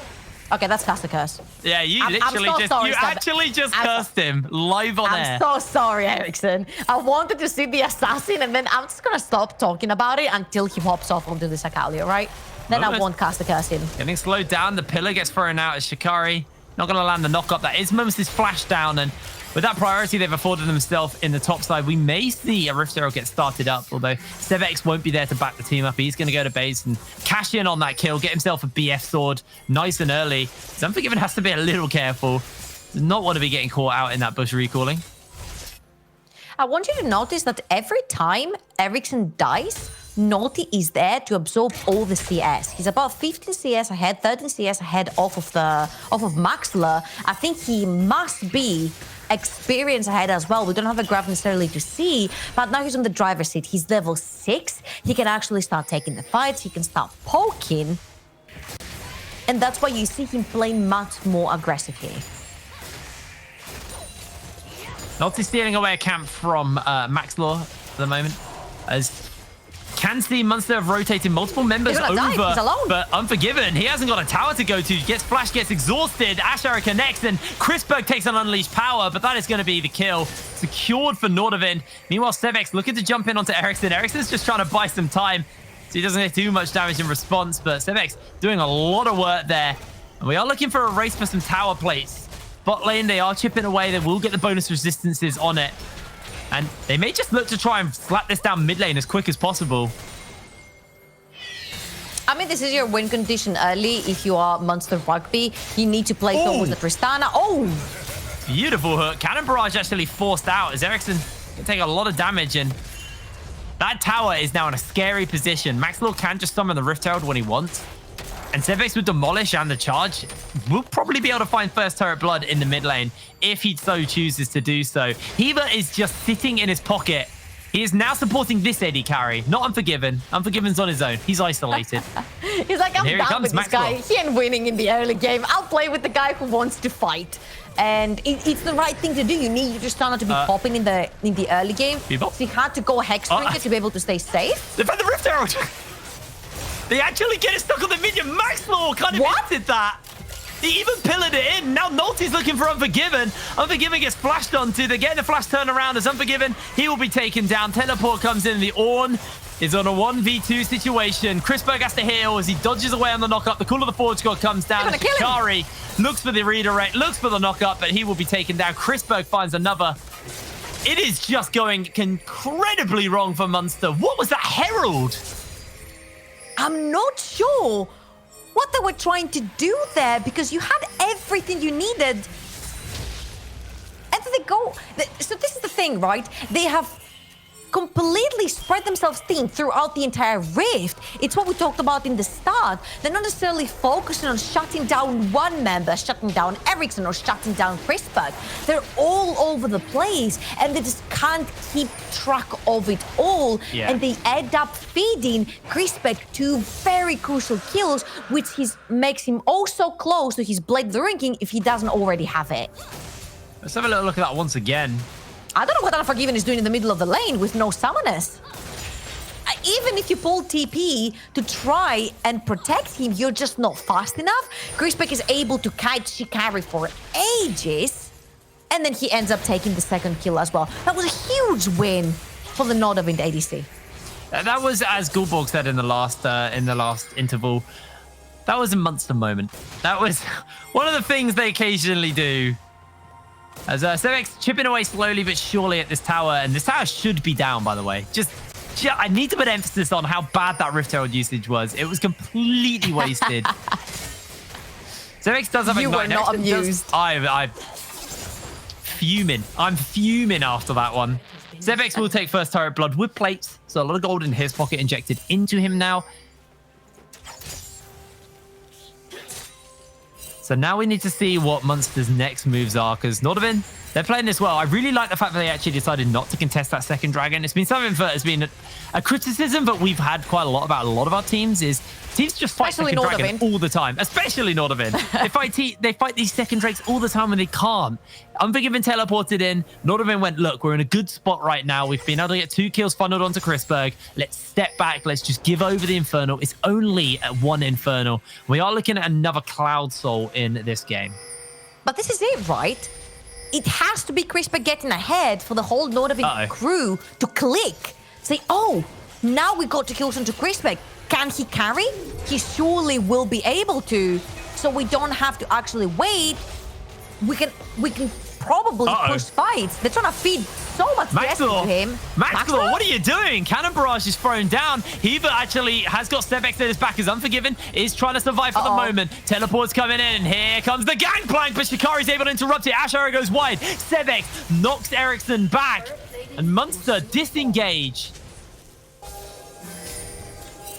This is very important because now neither top laner will be able to join a fight. Remember, the Dragon is not coming for another almost 2.5 minutes. So the teams are taking skirmishes right now. I literally said they might be feeling frisky and want to fight just because Chrisberg has cashed in on 2 kills. That doesn't make him unbeatable. He's still playing on an Ashe. He doesn't have his Blade of the Ruin completed. And he's playing, I guess, a Stormraiser Hextrick Sebex on that Tristana, who has been Ericsson's shadow from the start. I mean, speaking of shadows, Heaver has been shadowing Sebex for probably the last, I'd say, 5 to 6 minutes of this game. He has been permanently mid. Does mean that Heaver has sacrificed his own experience to give Unforgiven the ability to stay equal to Chrisberg, because otherwise, Unforgiven would be fairly far behind right now in experience. So I actually really like that from him. Ooh, the mid lane really stinks for Ericsson right now. He's about 2.3k behind in gold. And it's extremely hard when you're playing the assassin and wanting to be the threat, because this way you're never going to be the threat. Nice flash there that they got from Heaver. Yeah, just forcing him out. Nulty basically sitting in the pocket of Chrisberg. I was just saying how Heaver's kind of sat with Sebex all game. Nulty is sat with Nulty is sat with Chrisberg all game, and now Sebex has to be a little careful. Tempered Fate is available, so that setup for a dive is there. And he doesn't actually have the backup of his support this time, so Sebex is just going to back off.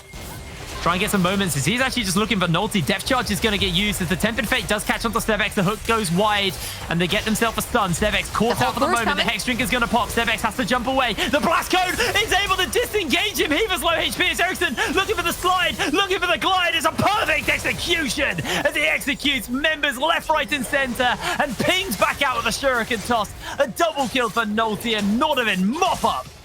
Woo! That was the play I wanted to see. This is why it's so exciting to have assassins in the game. But apart from Ericsson, I just want to give major props to Chrisberg. Did you see him there? He completed Blade of the Ruin King and he felt like an actual king in this fight. He was the one moving forward. He was the one engaging, and he is giving Nordavind a breath of fresh air here. It keeps them in the game. It puts them ahead in the gold lead. I was about to say they're taking mid lane tower, but that will come very soon. But now they're at the point where they feel that they can fight. Blade of the Ruin completed.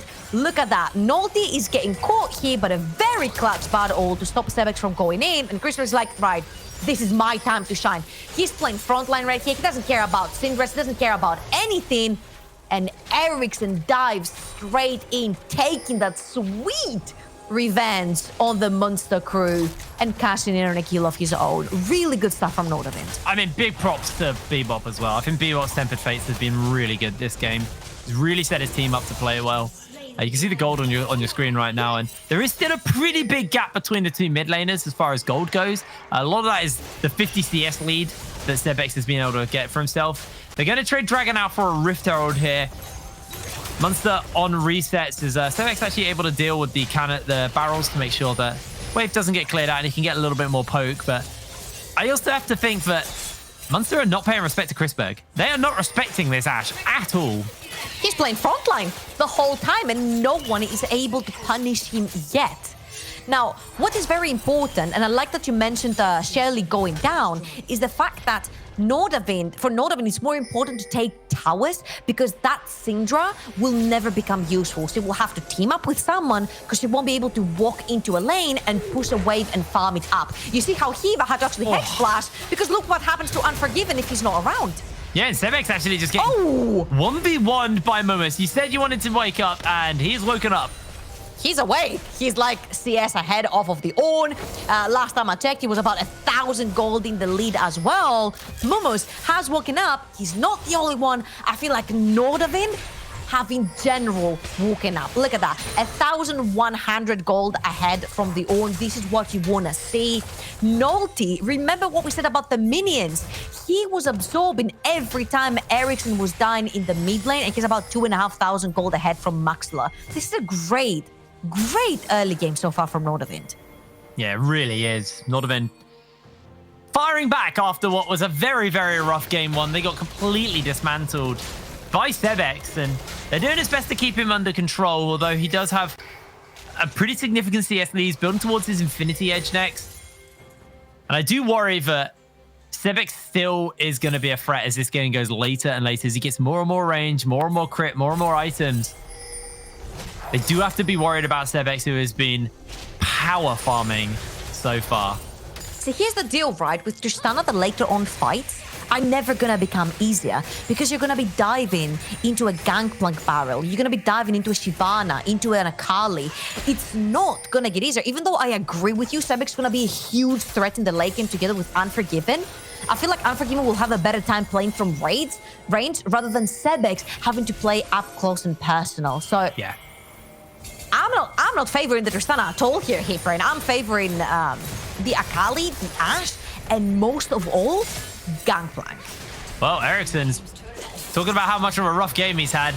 It was the jump away from Hiva. Hiva hooks a minion. That was a bit of a whiff there from him. Mumus, though, split pushing up in the top lane. Having a much better game on the Gangplank and just able to half health this turret with a single wave. Really, really good stuff from him. Who is gonna stop this guy? Sunfire Cape is not Sunfire Cake. There's no cakes here. Sunfire Cape on Shikari is not enough to keep him alive at this point on a side lane versus Mumus. We saw what happened to Sebex when he tried to split push against him. He almost died. And of course, Unforgiven will stand absolutely no chance against him with a GLP. He's a menace right there. Oh. Might have to hold that. Tempered Fate gets dodged out. Teleport's coming in. They do jump straight onto Nolty. Nolty bopped up. CC's being layered down as Bebop interrupted and taken down. But Chrisberg free firing away on the back by Shikari is getting absolutely minced. Ericsson able to get himself one assassination off. Hiva is stunned and slowed as he is taken down. Nordavind just mop up Munster.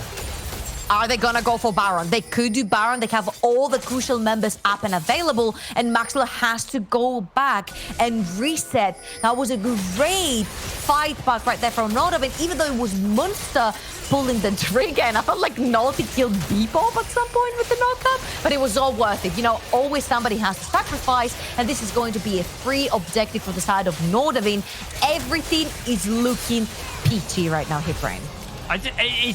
The target selection is just questionable for me. They go on to Nolty once again. I mean, you see here, just look at Chrisberg throughout this entire fight. He's completely untouched.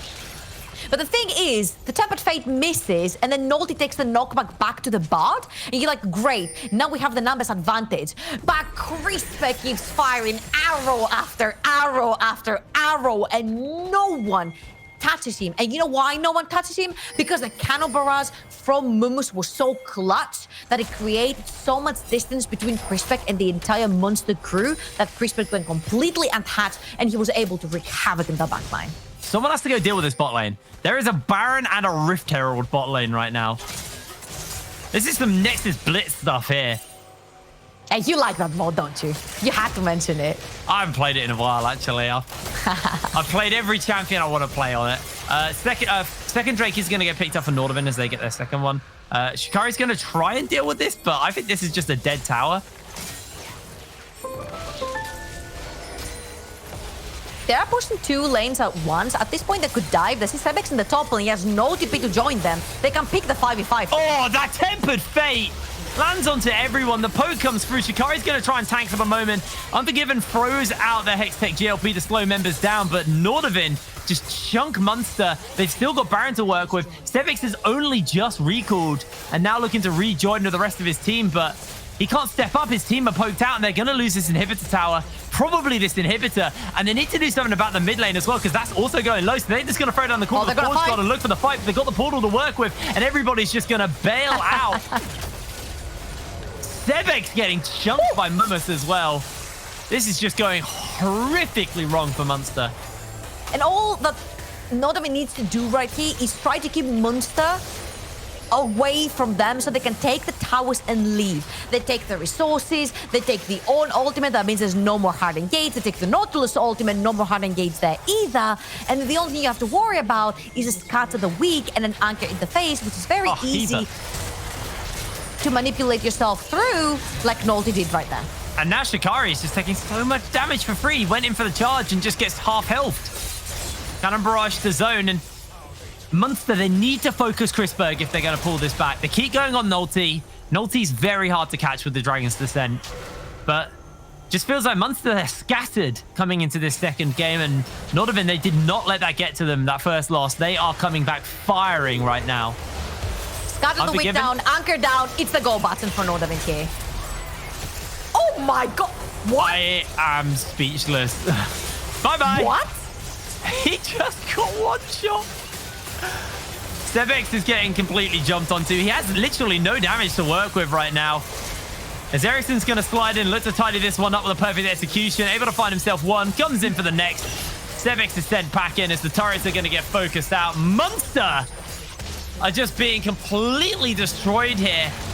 Call of the Forge God comes down from Shikari as they're trying to find some kind of answer back. Sevix is working with low health bars onto the Nordavind member, so he's going to jump in and look to try and catch himself a kill onto Bebop. That's going to be enough to get the pop and find himself one, as he may look to chase on for more, but Mumus's damage is just filthy. It is filthy. There is nothing to say about it.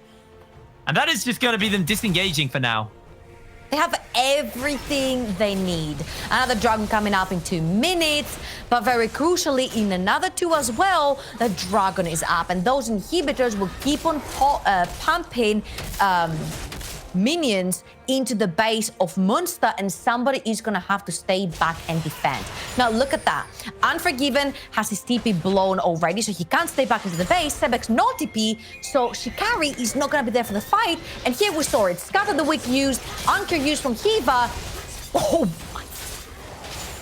That's filthy. It was just the go button from Nordavind right there to try and take anyone they could get their hands onto the skill shots down, and it worked for them. And in all honesty, I feel like that Nordavind was the one that we were promised on paper so far. The Nordavind that takes decisions based on what they see on the map, not from something that they have decided through the draft.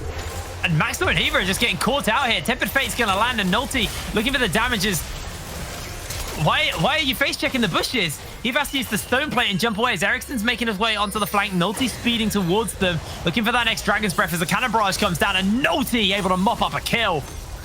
What are Munster doing? The Sibix is bot lane. This is just infuriating to watch. I think he's prepping the wave down bot lane for the upcoming Baron, because again, he's running the Ignite. He needs that bot lane wave push until he can back to try and contest for the Baron. Meanwhile, Munster are face checking. The Baron is not even up yet. You don't have to face check yet. The one thing you can give them, it's a 3v5. I mean, first of all, Nordavind just punishing them every time they get the opportunity. This is just really great stuff from them, but at least for them, their support will be up and alive. Shikari finds a 2-man knock-up. Mumus is actually chunks fairly low, and this may just be the go button for Munster. The flash has to come out, and Bebop getting jumped onto. That's 1 kill already picked up for Unforgiven. And they may just look to chase for a little bit more, though Chrisberg full HP has got that arrow coming up fairly shortly. So Munster, they're going to take their pick. They're going to step away. Nordavind losing a member 10 seconds before Baron and Dragon comes up, and one of these objectives is going to get picked up here for Munster. I assume it's going to be the Dragon. I don't think they really can contest Baron right now. I think this was a very important kill for Munster right there, and very important flashes that they got from Mumus, because now they can actually walk into their own jungle and set some vision down in case they have to face check again for that Baron taking ability of Nordavind, because Nordavind do want to generally pull Munster towards their side and force them into an unfavorable fight. But now Munster having the vision, they won't be walking blind into their own jungle, and this is very important. Actually, looks to me like Munster not going to try and contest this Cloud Drake. They don't want to give it up. There's a big wave shoving in the bot lane, so someone needs to go deal with that. And this is actually probably the real go button for Nordavind, because if you look at the pressure they've got bot lane, and that's not going to be an easy lane to clear out. Dragon spawning up. Shikari's going to be the one to go deal with it. That's a lot of minions. Is an Ord nose, though. Okay, yeah, tanks are balanced. Only be Shikari, because he's the only one with the teleport available to him. The problem here is Hiva and Maxwell going to be frontline tanks enough? Because Maxwell could get caught here. Yeah, dodging away on quite a lot there. That was pretty well played by him to be able to survive that. Ericsson takes a lot of damage from Sebex. Has got that Zeal to work with now as well, so we're at that sweet 75% crit chance. Munster, they're doing their best to deal with these down inhibitors. The bot lane inhibitor now has respawned, and Munster just get this inside track onto the mid lane. They may actually just look to push a little bit more here. And this is the go button from Munster on this side. When you see the arrow and the Temper Fade both being on cooldown, you're like, fine. What CC do they have available to them? Nothing. Zero. They've used both of them, so now everyone is free to walk into Nordavind. You see they're pushing their lanes, and they're gonna go back towards the top side of the river, get some vision for themselves in case, again, that Baron fight starts breaking out. I think Munster are okay with this, just trying to alleviate the pressure for the moment while they wait for their inhibitors to respawn. Tempered Fate lands onto Stebex. He's able to dodge away in time this time as the barrels do not get changed. Munster actually forcing a fair amount out from Nordavind. Cannon Barrage is going to come down, and now they're looking for that fight. Eva gets chunked by one's Dragon's Breath. And Munster just forced away, a lot used from Nordavind. Stebex healthy, Unforgiven healthy. So Nordavind do need to be a little bit careful, but Chrisberg got that arrow back up. Remember, they got double Cloud Drake, so their ultimate cooldown's actually fairly quick. I mean, Bebop's almost got that Tempered Fate back. Yeah. They're coming in. This could be the fight, Jake. Look at Ericsson on that flank. They're looking for their moment. Already find themselves the stun. Knockup comes in. Stevex finds the kill. The health bar's already low. Stevex jumping onto Ericsson. Ericsson trying to find that assassination off as he gets Unleashed Power on, and the shutdown's there for Unforgiven. Chrisberg still untouched at the moment. Finds himself a double kill. Unforgiven on the run, though, from Chrisberg. Has to flash away as Stevex also running away from everybody. Nordavind still chasing as Unforgiven gets caught out by the Tempered Fate. This time he'll go down. Finds the scatter of the week as Nolte gets him with a kill. Nordavind executing that perfectly well, able to disengage from the Baron, turn it into some kills, and now they can look for the Baron again. We said it at the start of the game. Nordavind has so many threats. They killed Mumus. It's fine. They have 3 more damage dealers. They killed Ericsson. It's fine. Nolte and Chrisberg are still alive. They put down the damage, and they came in clutch into this fight. The smite from Munster is way far away, and now that Mumus is TPing back in, he can actually tank for Nordavind until this Baron is down.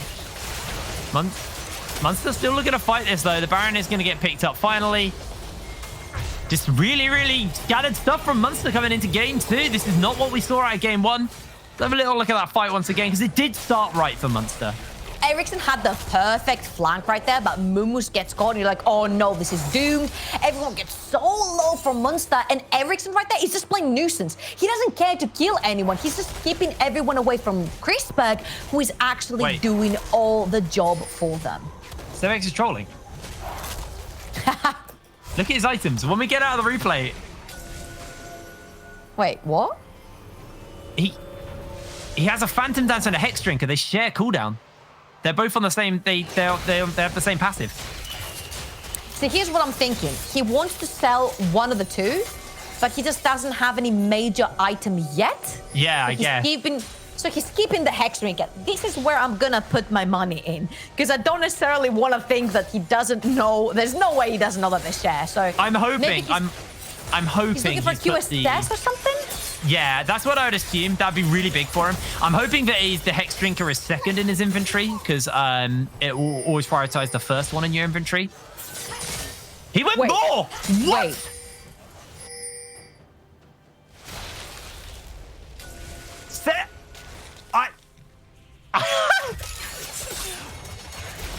Somebody needs to fill Stevex in. So now I hope he put more first, because that gives more magic shield. They got Chris back. Stevex actually dodging away on a lot of the damage, but look at just the damage coming out as Ericsson slides in. Stevex gets the shield off for the moment as Ericsson shuts him down. Shikari low HP. The barrel's not going to quite connect, and Unforgiven is the only one standing on the front line to deal with everything here. His team is just going to have to heal up. The tower's already taking a lot of damage, and Unforgiven is just going to go down to the barrels. Mopping up the kill. Nordavind able to find himself more. It's a double kill picked up onto the gangplank. Kiva will go down. It's just a perfectly executed game comes through for Nordavind, and Munster gonna lose out. This is going one apiece. Nordavind take the game.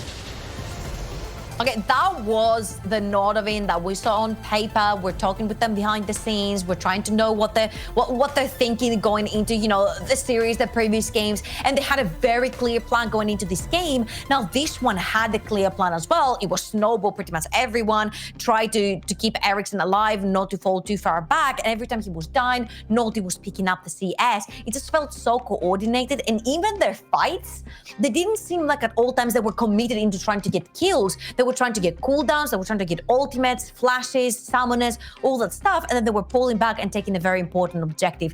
That was the class that we're expecting out of Nordavind, and I'm so excited to see them like that. For me, that was the Chrisberg we were promised as well. On a hyper carry, his Ash arrows were on point. He was, I mean, I don't think he died. He just wasn't touched. He literally, he didn't die because no one, I don't think he was auto-attacked by Stevex once in a fight. Like, he was completely left alone to do his own thing.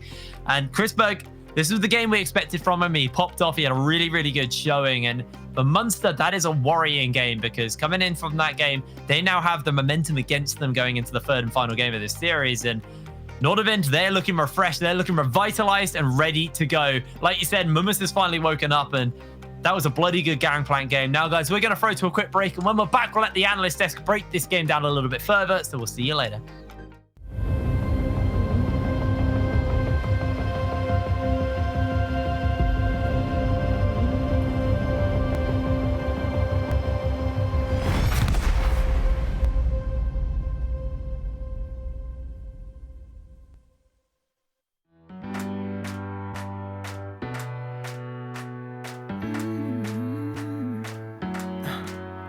Am I wasting time? 'Cause I'm already gone. So long, can you stay the night? 'Cause you're the thing I want. I know you're feeling different when you're stressed out, but even with no makeup you still stand out. 'Cause no one makes me feel the way you do now. Like you do now. The way that you move your body, you make it look like a hobby. Every time that you touch me, it's electricity. Things we discovered underneath last night's covers. Everything came so easy. It's electricity. Electricity. Whoa. It's electricity. Electricity. It's electricity. When it's late at night, I feel you on my skin. My skin. You're all that's on my mind. It's finally sinking in. You're it. I know you're feeling different when you're stressed out, but even with no makeup you still stand out. 'Cause no one makes me feel the way you do now. Like you do now. The way that you move your body, you make it look like a hobby. Every time that you touch me, it's electricity. Things we discovered underneath last night's covers. Everything came so easy. It's electricity. Electricity. Oh, it's electricity.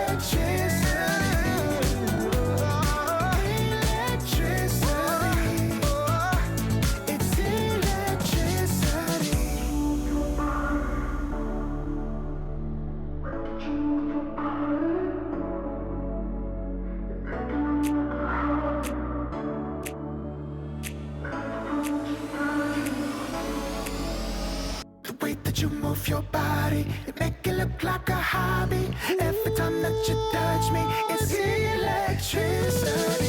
Things we discovered underneath last night's cover. Yeah, everything came so easy. It's electricity.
Well, what do you know? We have a series on our hands. It's Munster going. Sorry, guys. It's 1-1. It's 1-1. Yes, we're going to a third game. Munster did not look good in that game whatsoever. Good book. And I think it's not only Munster, but the improvement that came in from Nordavind. Dan was like, you have to fix it in the next 5 minutes, right? They did it. Apparently they did, but also just some general issues we've been seeing within Nordavind is that they have a tendency where they're not really good at playing from behind. This game, they were actually put behind in the beginning, also on their own terms a bit. But you can also see just an example like how far behind Eriksson got and how he was able to climb back in the game and actually be a threat. This was something that we haven't seen Nordavind be able to do for the past 3 weeks or just the second round Rugby in general. So from going from the first game we saw to the second game, we actually can see they know how to play the game. That's massive improvements. And as you said, we have a series on our hand. Yeah, and I mean, my big question mark was the bot lane of Munster. This is what I was talking about when I was saying these guys have not been up to par. Heaver looked lost, honestly. Inconsistent Nautilus, not really landing the hooks in multiple situations where it was essentially an easy kill if he was able to connect. And then he just was like, okay, whatever, I'm leaving bot lane. I'm just going to go mid for the rest of time. And sure, they got pressured down mid and they got 7x ahead, but Unforgiven got brutalized and Nolte was able to capitalize that. Trundle couldn't do anything. And we finally saw a really strong performance from Nolte on the AP Shyvana. He honestly just popped off there. Yeah, and I think it just shows that Munster needs to ban that out, right? Like we saw it banned in game 1. It's obviously a huge comfort pick. Honestly, you really and obviously, thanks for the insight. That was probably the best analysis I have ever heard. I'm still tilted from Excalibur saying we've got a series on our hands. I think it shows that you have to ban Shyvana against Nolte, right? It's obviously a comfort pick. He's really good at it. It's not too much to give up that ban, in my opinion. Like maybe you lose out on one of the other bans you've got, but they're banning Caitlyn, they're banning Sona, they're banning Ashe. Lose one of those, get rid of the Shyvana. Nolte has looked totally lost on pretty much all the other junglers we've seen him on recently. The only thing he seems comfortable on is just Shyvana. Just take it out of his hands. Even if you think it makes your draft a little bit weaker, you obviously don't know how to play against it. But they also look more controlled from the top side of the map. It was not only the jungle who suddenly knew how to play the game, it was also just that Mummers actually had good plays on this GP. He did exactly what he was supposed to do. Literally just played out the laning phase, didn't do any risky stuff against this on here, and was just able to pop them barrels in the late game and just blow up people, finally making a Gangplank relevant. That was extremely refreshing to witness. And I just really want to know what was said in that pep talk in those 5 minutes, because it was such a contrast. It was just such a massive contrast. And we were joking, but honestly, I thought after game 1, Nordavind looked doomed and they just looked completely revitalized. And yes, shifts in the drafts were a factor, but I think the play was just far better. And even Ericsson, who had a rough start to the game and who was challenged, was able to come back into it. And the success in teamfight was just great to see. And I think now with the momentum, it's really Munster who are on the back foot. And again, whoever loses this next game, they're just out. They are done with their summer season, the NLC. And I don't want to overstate that, or understate that rather, because the players on Munster, that almost feels, and I don't mean to pun this, unforgivable. Like, I genuinely feels that way. I think just the weight that they carry. But again, like you said, the pressure's on them now. We know this team can perform, but as Nordavind have just stepped up, this is going to make a real spicy third game. Now, from the last game, Dan, you have selected a play of the game, so I'm going to plug my aux cable in and take a listen. This one is a bit of a short one, but the execution is just flawless here. It's really great to see. We open up with the Tempered Fate, and then they're waiting for the setup. Flame Breath, Crystal Arrow, cast just to explode it at the end. Sorry, the barrel from the Gangplank, and it's just in slow motion. It's so beautiful to see. Yeah, it's just really well set up, right? Like, we've seen it multiple times. Why not? What I love about it is as the Tempered Fate is about to hit, Nolty's already ulted, right? Like, we talked a lot in game 1 about Nordavind not being aligned, not being on the same page, not having the target selection they should have. And you can see here just how much better they are when they have this composition that can deliberately pick one player, because all they have to do is say that player's name and it's like, okay, we're doing it. We're going. We're hitting the arrow. We're using the Tempered Fate. We're going in. Whereas in compositions that are more structured around front-to-back team fights or rotating around a team fight or these small skirmishes, they seem to struggle a little bit more. So I'd love to see them pick something like this again. Yeah, and it felt like there was the trust there. There's a willingness to commit when someone else makes a play. And it felt like they were back on the form that we've seen of them previously. So the big question is, can they maintain this for this game 3? Because we've seen sort of duality between both these teams. We've seen them looking good and looking atrocious between these 2 games. Game 3 could end up being a close one if they both step up, or it could just be an easy 2-1 for one of the sides. Well, guys, we are going to go to a quick break. When we're back, we have that third and final game, our last game of the night. Who will be making it through and who will we wave goodbye to? We'll have to see.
'cause nothing is as it seems. I feel like I'm in a dream, but that's where I wanna be. And I feel free for the first time. And I feel free for the first time. For the first time. For the first time. For the first time. And I feel free for the first time. And I feel free for the first time.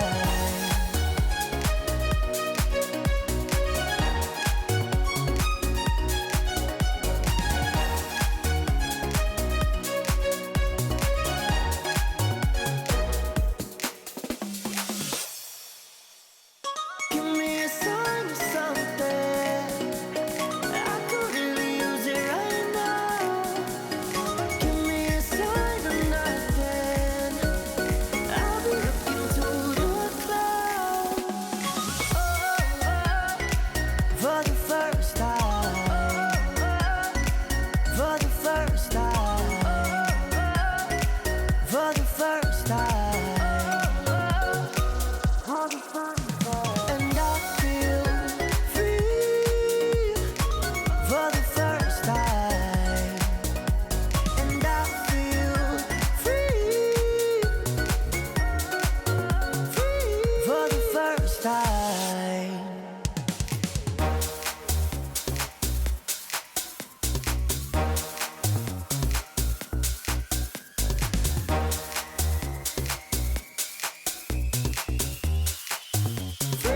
For the first time.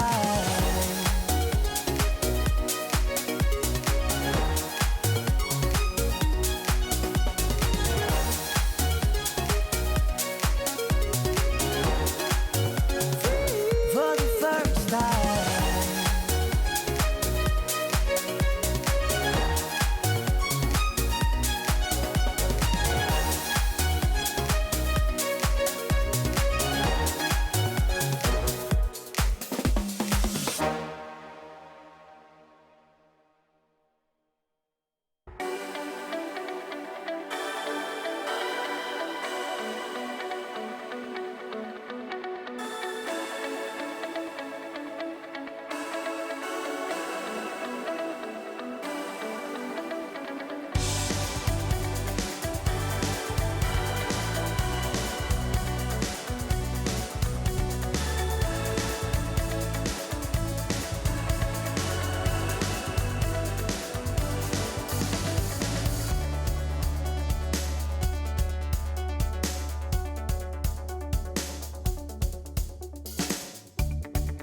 Don't look up, we're nearly in sync, but not in step just yet.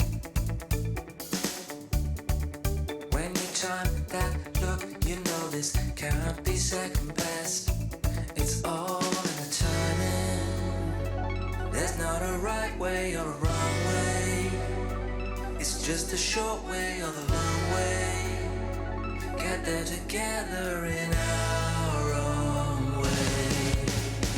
Good timing is everything. The wrong move when your seconds end will slow us down.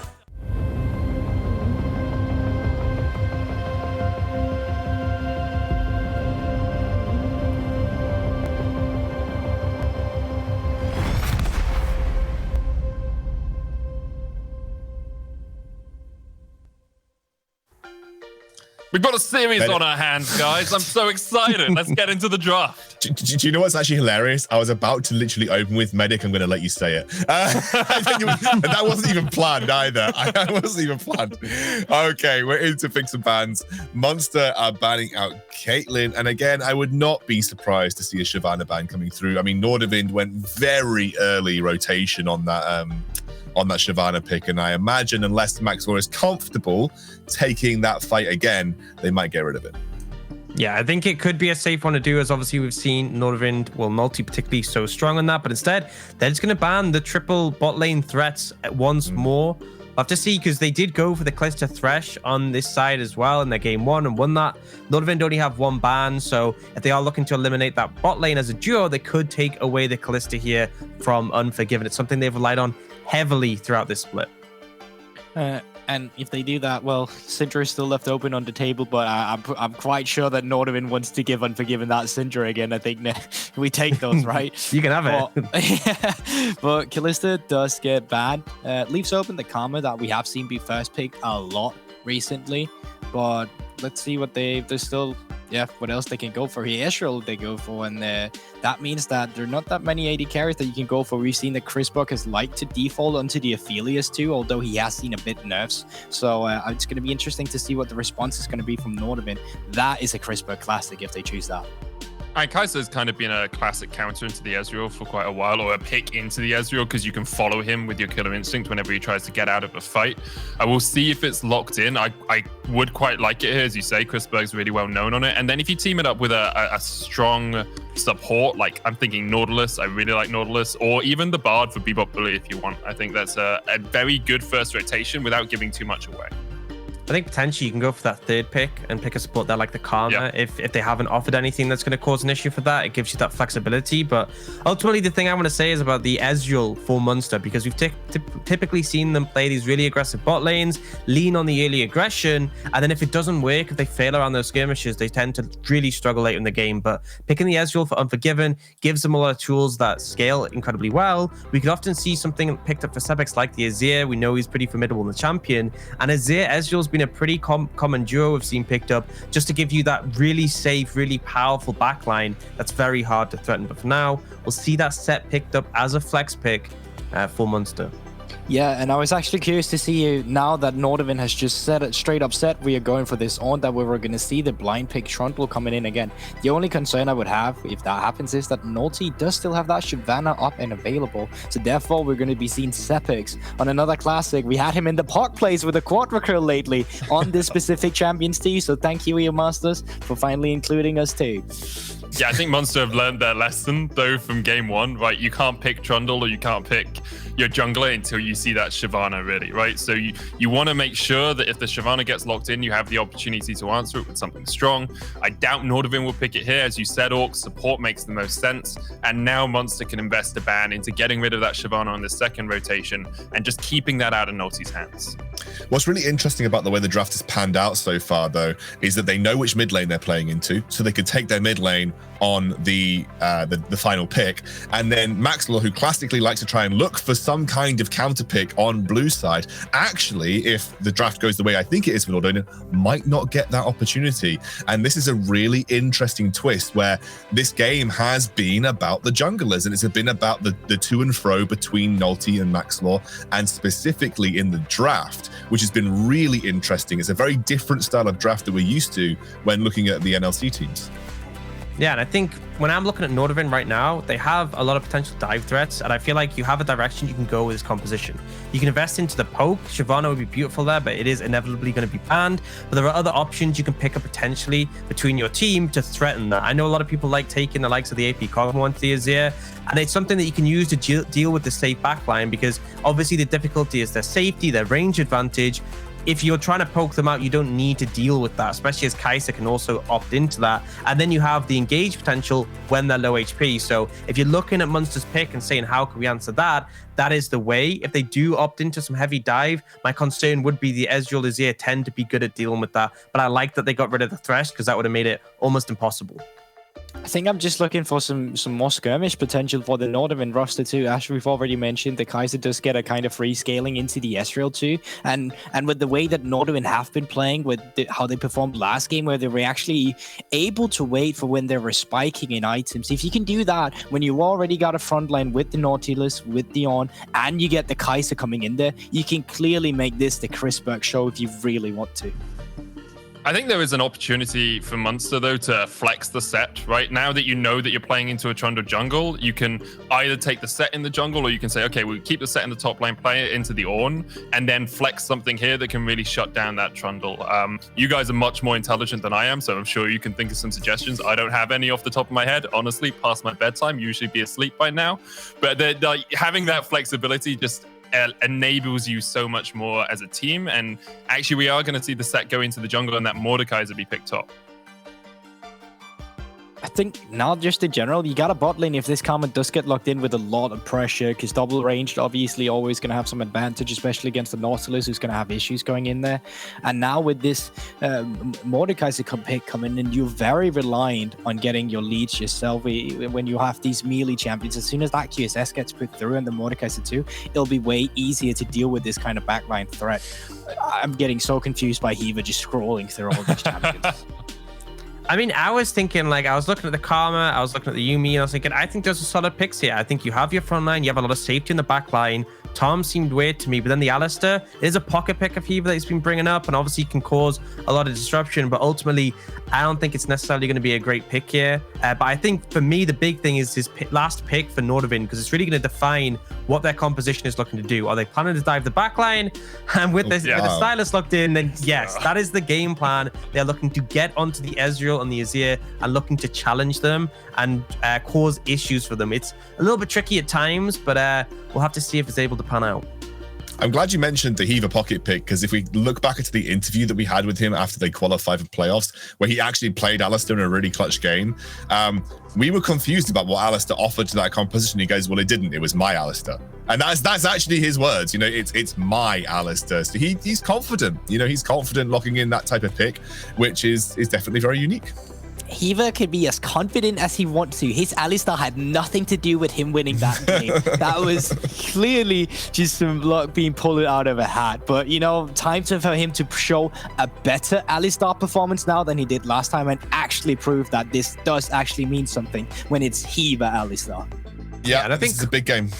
I think comfort potentially important here, because we're seeing a situation where Hiva did just have a really poor Nautilus game. And honestly, I feel like this could be a good one to have the Alistair cause that disruption, cause issues for the Silas, because ultimately, I feel like coming out of this draft, Munster have the easier time. They just need their carries to get strong. The 2-item spikes are beautiful with the Ezreal and the Azir. And really, I'm looking at the side of Nordavind, you only have 2 carries, and realistically, their range is limited. So if you don't find backline access, you will just lose team fights later in the game. And that is really concerning for me, because ultimately it puts a lot of agency on you picking off an Ezreal and Azir, which are typically hard champions to dive. That's the reason they're so strong in the current meta, is because their safety combined with their scaling.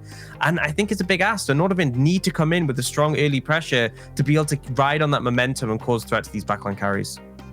Well, look, the chips are down for this final game. Remember, the loser will leave the NLC with nothing. The winner will go on to one of our elimination matches. Everything on the line. Munster, Rugby, and Nordavind. Trouble and Hitbrain will take us through the final game. Thank you very much, Scoundrel. Hello and welcome to the third and final game of this series. Munster versus Nordavind, as both teams take to the Rift. We set up our defensive lines. Now, Trouble, you had a fact about Maxwell you wanted to give me, and I actually don't know what it is, so I'm curious to see what this what your little fact is. Your little factoid. I didn't tell you either. Actually, this is the first time Maxler is repeating a champion in this season's NLC.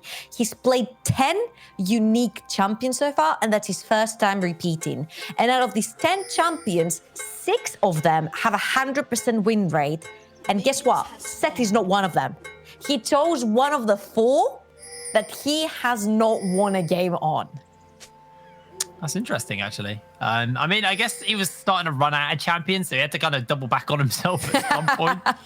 I feel the step was also picked up as a flex. It was there to catch them out. For me, as much as the jungle matchup has been interesting entire series, this bot lane is the point that I want to be watching. Chrisberg on his Kai'Sa. This is a pick that I think of a Chrisberg as a hyper carry. He can scale super late. He's got the Nautilus champion, but synergizes up so well with that pick, just off the back of the fact you can set up the passive stacks. And remember, Hiva's on the Alistair. Alistair just isn't a champion at level 1, so let's see some bullying coming out from Bebop But Bully and it's he Chrisberg versus here in the lane. Alistair. That's what you said last time, right? It's he versus Alistair. It's It's he's sure, Alistair. he versus Alistair. But it's still Alistair. The champion doesn't exist at level 1, and Nolty's actually looking to make his way over. That ward just died out. Wait They a are minute. waiting this out. That is genius. I love it. I love it. There's the flash. There's the damage. Unforgiven. He's on the run. Has to flash away as Nolte comes in with one last jump, and Chrisberg secures first blood. Nolte's out of there. Beautifully executed. Like I said, Alistair isn't a champion at level 1. Nolte is on a roll these 2 games, okay? We begged for Nordavind to wake up, and every single member of theirs has stepped up. They took the role very seriously, and now they're shoving kills into Chrisberg's mouth. Minute 2. Do you know what that means, Jake? If you guys remember last game we just watched on the Ash, the second that Chrisberg cashed in on 1 kill, the whole of Nordavind was playing like a brand new team. They had their new haircut, they dyed their hair, they completely changed their appearance. It was right after a breakup. They're feeling like brand new gals. And this is what's gonna happen again, I believe. You know, he got his first kill. He was able to reset without losing any experience or CS. This is good stuff. This is really good stuff from Nordavind. Yeah, really, really good start. I think Chrisberg's gone back with the double longsword base. We did see earlier from Den Voxney, or I like to call him Punchy now. Punchy. That's such a good name. It is. It's actually such a good name. Anyway, so Punchy was going for the Essence Reaver into Serrated Dirt for the early Q evolve, and that was the build that we were seeing out of him. Curious to see whether or not that's the build we see here. Is Mumus and Shikari going for a bit of a 1v1. Mumus not coming out the better for that, though. So here's the deal. With this much pressure down the bot lane, this sort of alleviates Nolte off of having to actually protect that bot lane, right? They should be able to fend off for themselves right now. This is why he's trying to focus on the top side of the map, but Maxwell knows that. And he's creating a little bit of a diversion on the top quadrant. Yeah, Sevex has the pressure over Ericsson. So Ericsson can't step up, and now Unforgiven takes a hook. Heaver gets the knock-up and the pulverized. Bebop delivered into Unforgiven's waiting hands as the Ignite comes down, and Bebop on the run. The heal comes out by Chrisberg, and Unforgiven shifts in forward to secure a return kill. It's 1 apiece in the bot lane. That was a little bit too much of feeling comfortable in that bot lane where they feel like they need to pressure for that fight. Obviously, there's no exhaust and no flash onto Unforgiven, so you could try to take this fight, but Bebop flashed right in there. He was right in the middle of everything. He didn't flash. He was hit by Hiva, obviously. But he was right in the middle of everything. Unforgiven could hit Qs on him because there weren't any minions, and Chrisberg could not quite reach to show how important these 2 longswords are in his inventory, and now Unforgiven is coming back with the pickaxe on his own. Pickaxe into double longswords. Chrisberg's going to go to base. A fair amount of the wave is actually lost to Unforgiven, as actually looks like Nordavind are going to go for a very early dragon, pretty much on spawn, actually. Does mean if they look towards Souls as a potential win condition, if they can get it, that is. They always have that as a potential. Now, members are making their way over Pillar, very well placed as they do land a hook on 2-1. Ericsson comes in forward with a chain lash. The teleports are coming down, and Bebop Bully's already been taken out. Munster bringing in the members they need necessary. Chrisberg's making his way forward. He's only level 4 for the moment. Stevex firing at the stand soldiers. Ericsson has to flash away. As Nolte's able to get a kill onto 1. Heaver gets the headbutt off, and Chrisberg's trying to find a little bit extra damage to work with, but Nolte just bopped into the face breaker, and Sevex mops up another kill. Munster find the team fight. And Nordavind are going back to their own ways of having to contest everything, walking into the river. You know, Chrisberg was back because he just had reset, so you don't have your AD there, you don't have the person that you have been feeding that first blood to, and sure, you can say that Sebex went back to base, but he has teleport. He was back super quickly. And as you will see here, it's just 2 members of Nordavind into this river. They get caught. Ericsson is there, sure, but he's only level 5. He doesn't have an ultimate to steal. And at this point, they're pulling TPs, but by the time the TPs are down, Bebop has completely evaporated into thin air. And when Chrisberg joins the fight is already done. Chrisberg going for the lethality first on the serrated dirt. So cost efficient, gives him good item spike for the moment to work with. But let's see what's going to happen for a little bit longer as Chrisberg has got himself a pretty significant CS lead over Unforgiven. I do want to note that, and Unforgiven getting taken out fairly early in that last fight did get himself a little bit of assist gold, but as far as the experience, as far as the raw gold goes, I think Chrisberg should be up, considering he has a kill and an assist and that first blood kill as well. So could be a little bit of a sore point as Chrisberg may look just to try and take over the game on the Kaiser. In all honesty, I feel like Nordavind needs to chill here and Munster needs to not let go of the gas. Pops the Alistair ulti, trying to keep himself out. That's a lot of tanky stats, but he's instantly stunned up. Ericsson's such a tanky boy. The soldiers will finalize the kill, though, and Sebex gets it. The Hiva Alistair. The Hiva Alistair effect. He roams all the way into the mid lane undetected. Obviously, so far Nordavind should have read that play. Hiva spent 90% of the game shadowing Sebex in the mid lane in the previous one, and Unforgiven is now in a much safer champion down the bot lane to that Ezreal. It's really hard to get caught, and even if he does, he has Flash and Exhaust to assist him in his play. So great stuff from Hiva right there. Bad read from Nordavind, and Ericsson ends up going down again. Again, meaning that this was what was happening in the previous game too. Yeah, I mean, this was exactly what we saw, like you said, last game coming out from Hiva, just shadowing Sebex. Sebex on the Azir this time.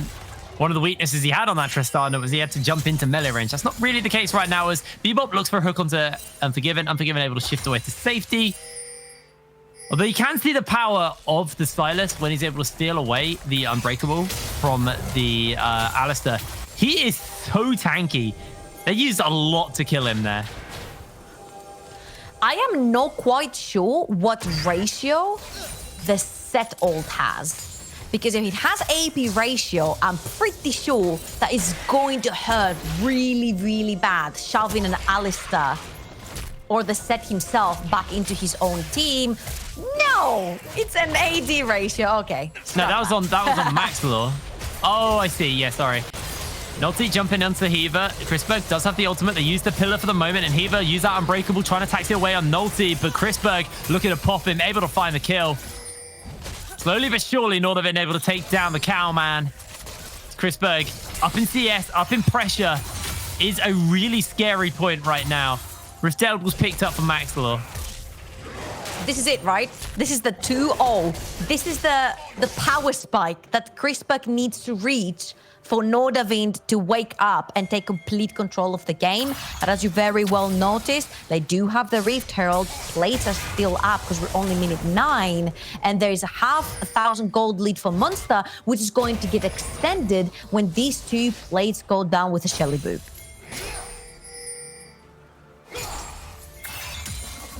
And remember last game as well, Chrisberg was just untouched. He didn't die last game. He had a stellar game on the Ashe, just able to free fire away. If he starts to get into that position on the Kaiser, he's going to be immensely strong. Got the BS sword on this base and the double longsword. That might be enough to upgrade the Q, actually. I'll have to see, but he's got to be pretty close. Here's the problem with the Kaiser, right? The Ashe sort of wanted to create space for her team. The Kaiser will be diving in the backline. So if Chrisberg ends up diving in the backline and not dying, I don't see a scenario where Nordavind lose from that. Nordavind looking to start up this dragon. By the way, Chrisberg didn't have enough to upgrade his Q, I don't think. Actually, he does. Yeah, he has upgraded his Q. Okay, cool. Yep. Now I know. Dragon's going to get taken as Mummus gets pulled into the team. He has to jump away the steering charge, but now Nordavind looking to answer back out. Ericsson has the ultimate from the set. He's looking to slam someone down, but unable to do so for the moment as Bebop Bully's going to take a lot of damage. The Call of the Portugal comes out from Mummus, and here comes the big turnaround as Bebop jumps in forward a little bit more. Nolty's over the wall. Civics has to shuffle away to safety. Chrisberg slides in with the Killer Instinct, and now Shikari gets the shield off in time just to be able to survive, but the pop from the Void Rash is going to be enough. Chrisberg secures another kill as Unforgiven has to shift away to safety. That was such a clutch fight for Nordavind, and like we said, the 2-0 power spike for Chrisberg, they start fighting. They turn on the machines, and they never stop. Now he's sitting on 4-0. He's gonna go back. He's gonna buy his first item. He's gonna be at the top of the world versus an Ezreal who hasn't even completed Mana Moon. This is good stuff yet again coming from Nordavind in a fight which was in the river, and if anything, Nordavind, that would be the one that they would screw up if anything. So if they don't screw up this one, they're in a really good role so far, Jake. Well, Munster are going to get themselves first turret blood, I assume, off this, actually, with this charge. No, it will live. I don't think it kills Just about. Yeah, just about. So Ericsson able to defend his turret. They do get a lot of plates gifted over to Stevex, though. Bebop looking for the hook onto Stevex. That was very close. So as you can see here, Momo's positioning is crucial. Munster is looking to kill the Ornn while Nolte and Christback are doing the Dragon. And once they're done, they're pretty free to turn around and play the 5v5. She carried tunnel visions the Ornn.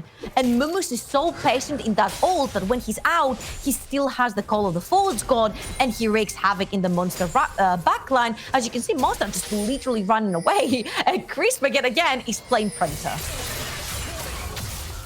Ericsson has the Streamer Shuffle available to him now. He's taking a lot of damage from Sebex. Getting bullied pretty heavily. It's what we saw last game from them in a similar matchup. I say a similar matchup, in a ranged to melee matchup. I mean, he opted to it twice in a row, the melee to ranged matchup. So I think at this point, he's pretty used to it. He knows he's going to get bullied in lane, but he also knows...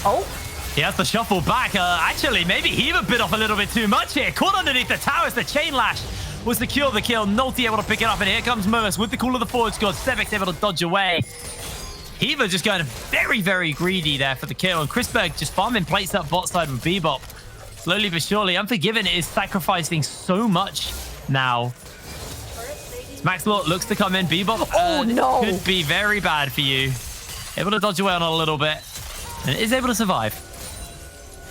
I just keep thinking over and over again what Hiva said in that interview, whether like we're a little bit not on time to press our buttons, we're a little bit hesitant, we're not very sure if we all want to go in. And I've seen a couple of instances from Munster where Hiva is, you know, 2 steps ahead of Munster. They're not playing all together, they're not pressing their buttons all together. And right there, I don't blame anyone else not wanting to follow him under tower, because as you rightfully mentioned, Ericsson had the Shurima Shuffle.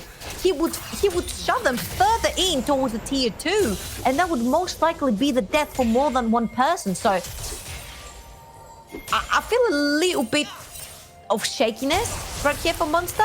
They're feeling a little desperate to try and make plays. They don't have to. They still have a bunch of scaling on their side. Yeah, it's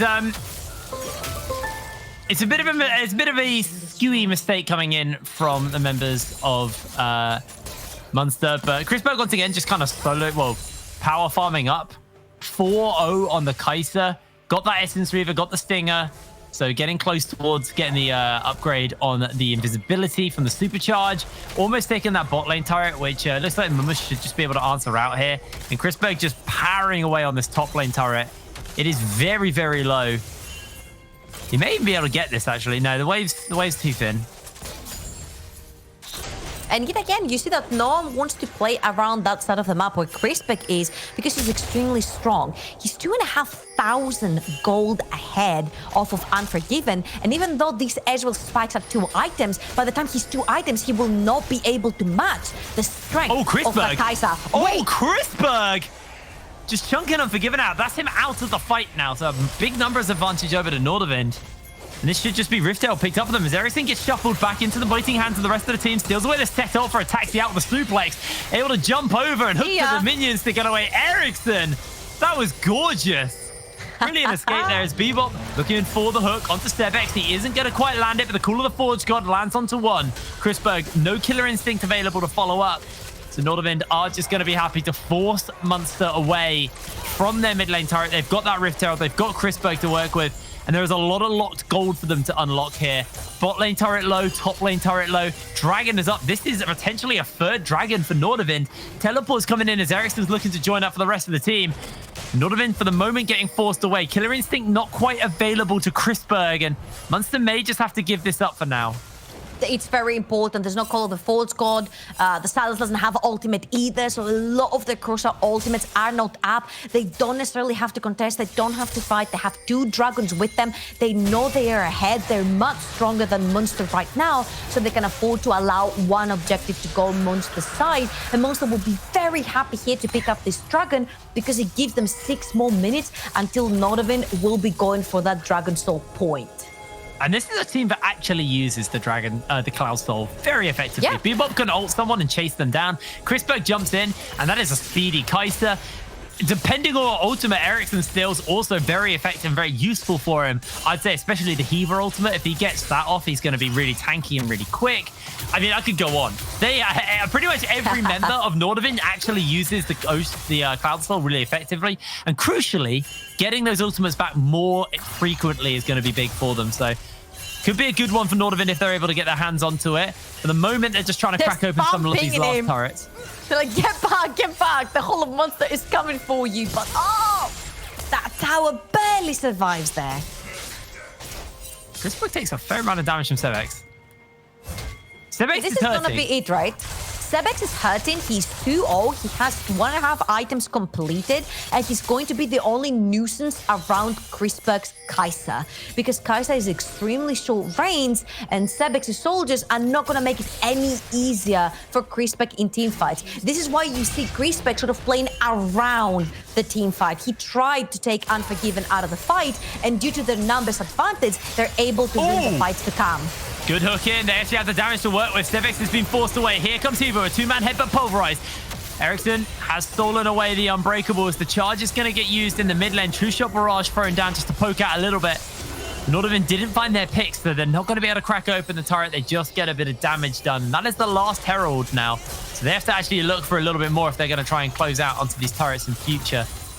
Mumus joins up with the rest of the team, does have that Call of the Forge God, and it looks like it's just going to be a brute force in the mid lane from Nordavind as they throw down the call. They land the hook. The shuffle comes in from Sebex, but Chrisberg slides in to secure the shutdown. Gets himself an unstoppable kill as Unforgiven is looking to try and get the kill of Chrisberg. Chrisberg's able to get away as Unforgiven looks for a little bit more, but he's unable to do so. Chrisberg kiting and diving away. A double kill onto Chrisberg. Shikari's looking for Bebop, but Mumus finds the knock-up, and Shikari can find nothing else as Nordavind will hunt him down. NLC looking to put up the traffic cone. He takes the Void Seeker. He takes the Chilling Smite, brings the hammer down as Mumus secures the kill.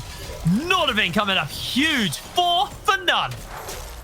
This is the Nordavind we were promised. This is the Nordavind that were talking to us about, being confident, knowing how they want to play the game, and changing their style during the game and not just going by textbook.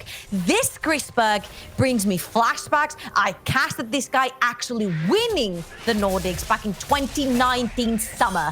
Here obviously Nordavind knew that Munster are extremely low. They can brute force their way in. Chrisberg's Kai'Sa still had ultimate available, dives straight into the backline, and then he just plays with poor Unforgiven soul there. He's like, please. He's like, 1 more HP. He has a shutdown on him. Ruthless by Nordavind. Nordavind, ruthless is probably the best way to describe this, actually, because game 1 was really, really rough for Nordavind, but they have been ruthless since coming back. It looks, honestly, like all of the members have had a coffee between game 1 and 2, and they've woken up, and they are here to play some League of Legends. That is 4,000 gold difference between the two. It might get a little bit larger. Shikari solo. Chrisberg takes down the turret as well. Another kill in his pocket as Ericsson's actually wants to steal it away. All right, that gold's probably swung a little bit more. See, this is the deal. That's, oh my god. It became 4,500. What do you know? You were right, Jake. And they're starting the Baron. The Azir is all the way down the bot lane. No teleport. They're 3v5 right now. What can Munster do here? And this is a quick Baron as well for Nordavind. They have a lot of damage to put down with Chrisberg. Here comes the Call of the Forge God. Unforgiven is untouched for the moment. The slam comes in from Ericsson. He's onto the 1. Gets himself the knock up as Heaver gets 2-man knocked up. Chrisberg goes godlike as he finds himself a double kill. That's a big shuffle from Sebex. It's taken down. A triple kill for Chrisberg. And Unforgiven is zoned away. Back to Baron for Nordavind. Oh my god, as he shuffled right there. I was having flashbacks of the quadra kill, how he saved Munster in the previous game that they played, but there's none of that nonsense right there because Crispberg is 9, 0, and 4, and Ericsson... Wait. Supercharging forward, dodging away a lot of abilities. Chill now. Chill Baron's now, chill reset. now. Baron's reset. It's fine. Cool. Momus is They're out. They're out. Momus is like, I've had enough of your stuff, Crispberg. Stop trying to get kills and help me do the Baron here. Thank you very much. All right, well, Dragon's going to get picked up for Nordavind. Teleport's coming in. Munster are looking to fight. Remember, Crispberg just used ultimate, but their objective taking is fairly quick. Nulty should be able to get the smite down in time. That pillar was really well placed. They didn't actually have Maxwell close enough. Even now just doing zoning duty, trying to keep Nordavind away, but he could also get killed if he's over greedy. This is an extremely rough situation if you're Munster, because there's going to be soul point in 4.5 minutes as well. And you really want to try and get in there. As you can see, Munster trying to play this 3v5. The Azir is nowhere near. And when the Azir arrives, look at Ericsson's positioning, staying in between the two carries from Munster and the other two members that are stuck in the front line. And even though Sebex tries his hardest, without the front line, he doesn't stay alive enough to provide that damage that his team needs, and Nordavind end up wiping Munster out. Crispberg's going to a base as well after getting quite a lot, and instantly buys a Gwynzus from just an Amp Tome. That's now his W and That's E a lot of upgraded. money. He is fully upgraded on all his stuff now. That's 5,000 gold between the ADCs. You sent me a Mind you- message, by the way. I just gotta. So while we were watching Champ Select, Trouble sent me a message saying, "Unforgiven Ezreal, 100% win rate." How are you feeling about that one now, Trouble? I'm telling you, you know what? It's not that. It's not Unforgiven Ezreal. It's Maxwell picking a champion that he hasn't yet won on. Yeah. Okay, that's how we're doing it. I was gonna say it might be your caster cursing because you've done quite a lot about this series. Actually, you know what?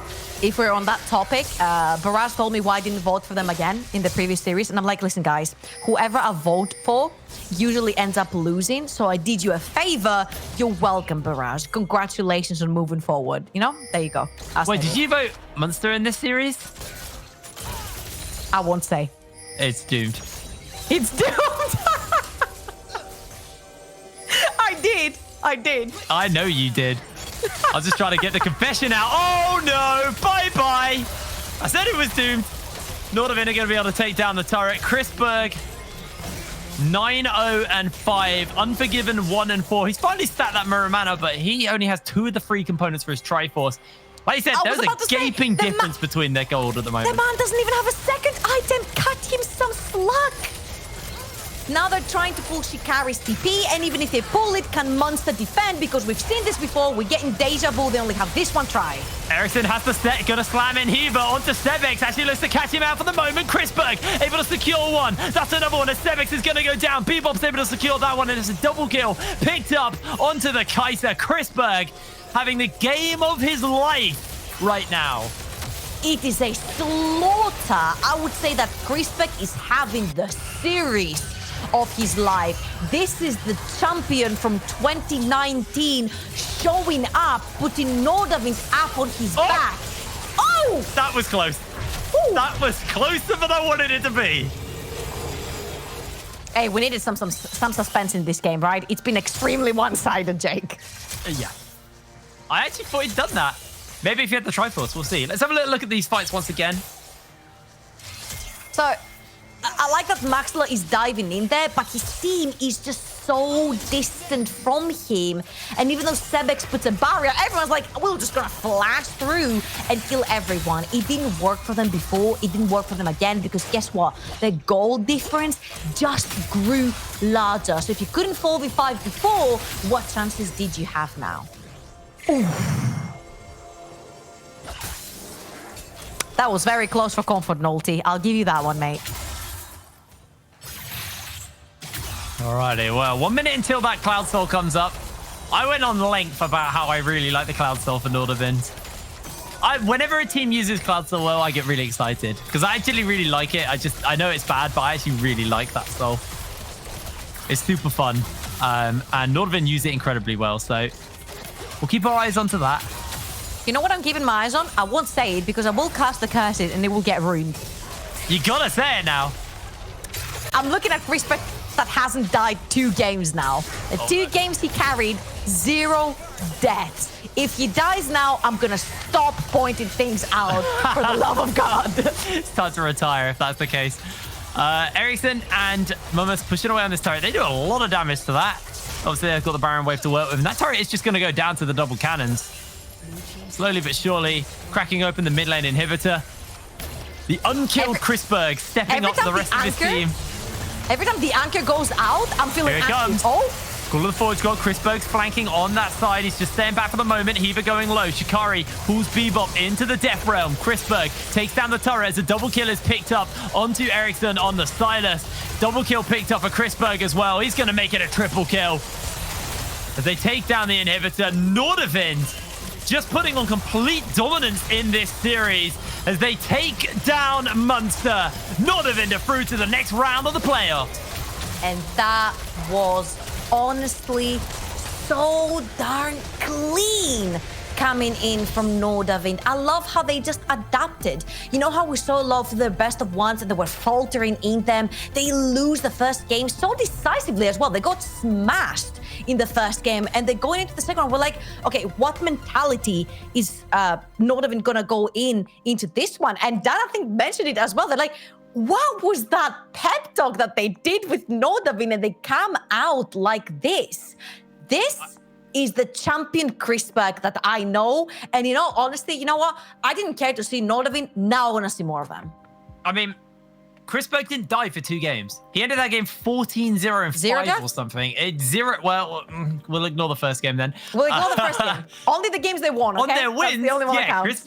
Chrisberg looked incredibly strong. I don't want to see the center from him again. I think he favors hyper carries, you know, people who can just get into the mix, and that is a very, very scary Nordavind as we move into the next phase of the tournament. And I think actually Barrage really impressed me earlier on today, and Nordavind really impressed me. Tomorrow we have the winners bracket, so the losers will be playing on those 2 teams on Thursday. So I've got my eyes on both Barrage and Nordavind. They are looking like incredibly strong teams. You should also have my eyes on my predictions because I voted for 2 teams today. They both lost. I think we should just take predictions away from you. You're banned. You're not allowed to have them anymore. Guys, we are going to cut to a quick break, but when we're back, we are going to have Scoundrel and the gang break down that game. So we will see you in a second.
Ain't I mistaken? I've been here before. All my body is aching, shaking to the core. Wherever you go is a heaven, 724.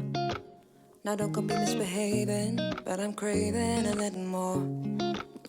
Can't keep my thoughts inside, don't want no place to hide. Can't get you off my mind, all night and day. You always played it cool, oh but I ain't no fool. I know you feel it too, so what do you say? Well, I'ma give it a try.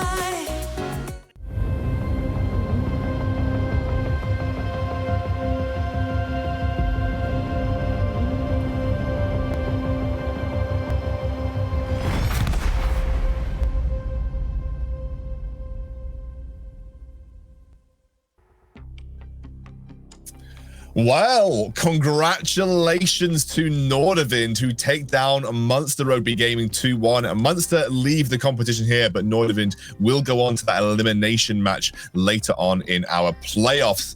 And what an unbelievable performance from those guys. They really, I mean, whatever happened, Dan, in between game 1 and game 2, whatever happened. I mean, whatever that speech was, it's going to go down in history as one of the most rousing speeches to ever turn a team around, because honestly, they just look like not even the team we saw early in the split. It looks like their development arc had just like the trajectory had continued and they'd reached their peak in playoffs. So massive for them. I think the composition, I was concerned about the execution. They needed Kaiser to be strong for really this composition to work. And boy, was Chris Berg strong in that game. The team fighting was really solid. The safe, in quotation mark, carries of Ezreal and Azir just didn't feel safe. And it was just beautiful to see. And I really liked how confident they felt with that decision of with going with that backline heavy composition that they got. They were not afraid to just pull the trigger and go in and be confident in their call. Not only that, they did it when they finally spiked, something I had really missed seeing from Nordavind, really. I can't believe it. I want to go back to what we just talked about. I know we've talked about it, but how did they look so bad in the first game to what they just looked? It was like two different teams. You had pulled off those nameplates, I wouldn't have known it was the same team. It was just a Nordavind that I finally looked at their peak that actually looked great. You can argue the Munster Rugby Gaming didn't really play on to their strengths themselves, but Nordavind were also punishing their mistakes heavily, and they are the team that deserves to win today. I think the big thing is that we still don't know if Group A or Group B was better, right? Yeah. Today we saw one team from Group A win, one team from Group B win.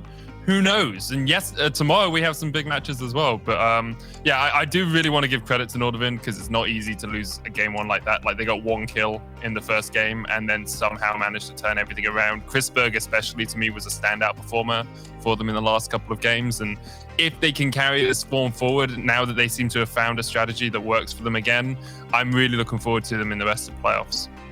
Yeah, and I kind of want to go a little bit further and say Nolty, who we have raised question marks about. There have been fingers pointed towards him. His AP Shyvana popped off, and he was great in that last game as well on the Trundle. You know, when we said, you know, they needed to step up, that jungle matchup was going to be important, and Nolty, I mean, he's beaten Maxwell in a best-of series. You know, you go from playing in the Null to he's on the level Maxwell of in a best-of series. Yeah, exactly. They beats lost SKT. They lost that series.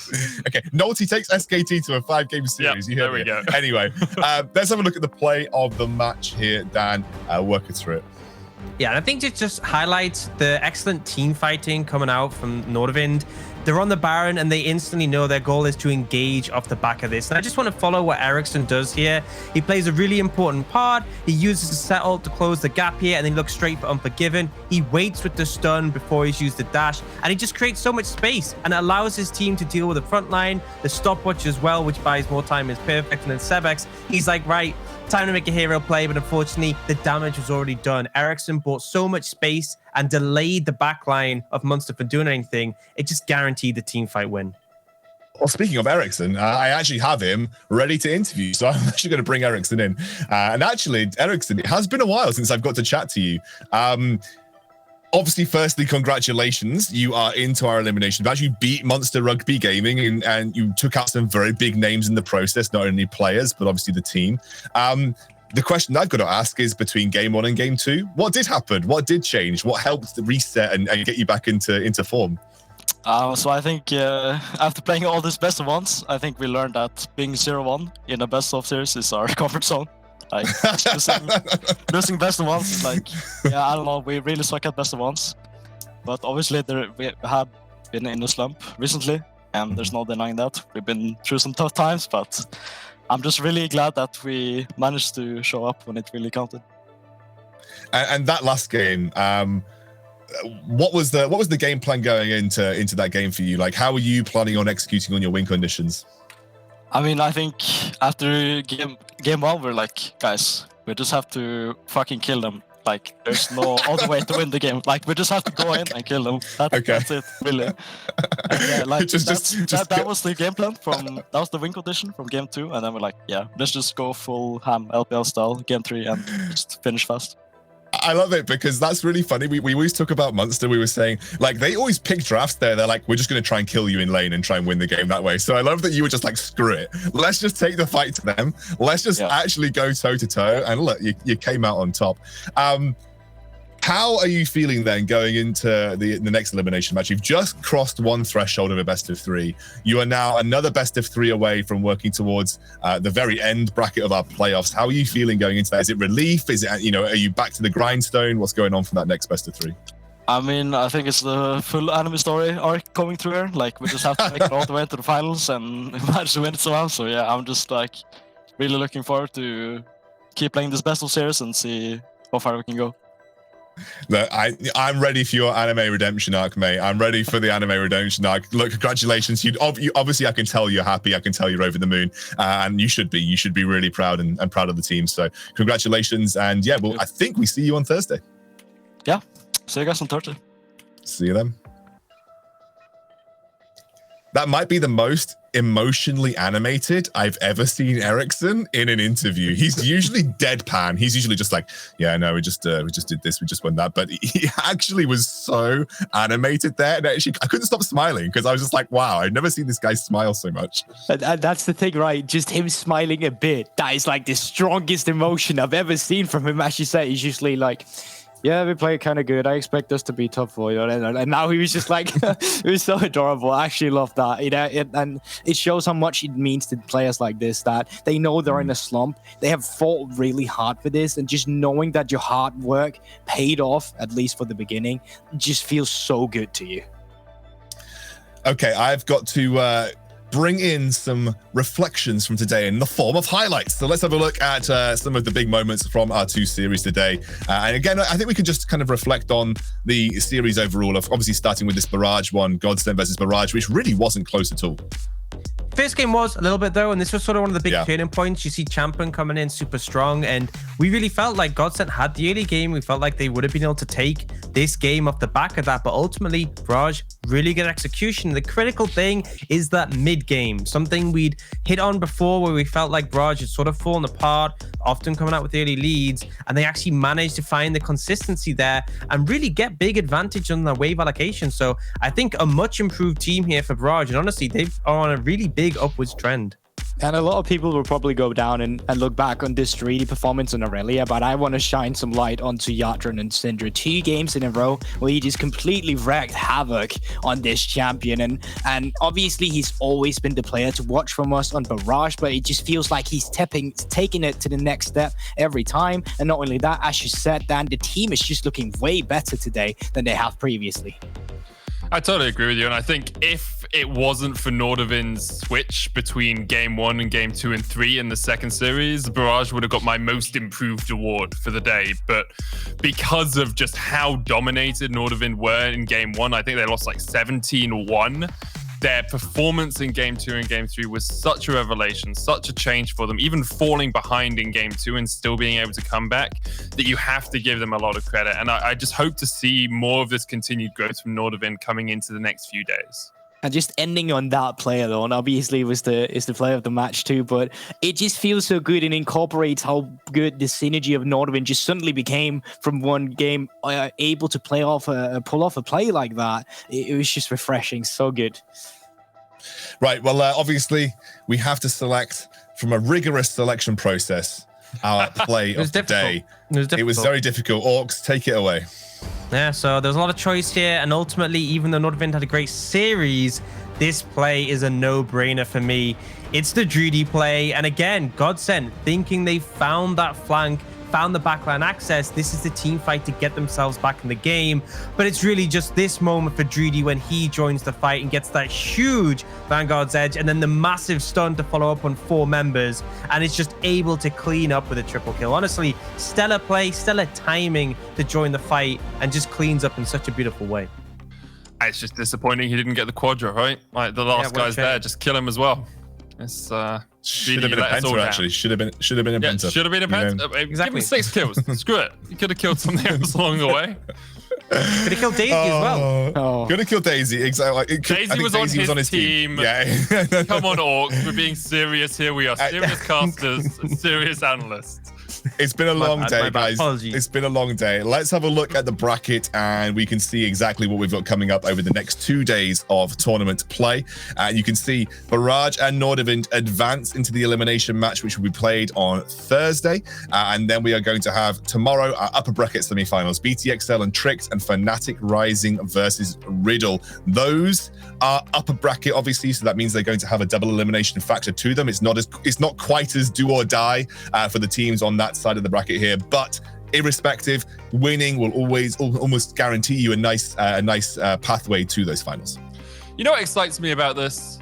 Today we saw both of the lower seeds win, and that means Fnatic Rising and BTXL are going to lose tomorrow, and we're going to have a really cool upper bracket final, right? Because apparently in the NLC, we're in the upside down like we are in the LEC right now, and no one that is expecting to win a game is actually going to win a game. Well, in fairness, I just want to say shout out to Excandral, because me and him both predicted the only people that get points on predictions today. So you say unexpected. Look, hey, I predicted it ages ago. They just didn't put mine on the list. What's that? I got Actually, one I right tell today. you- I got the coin flip right.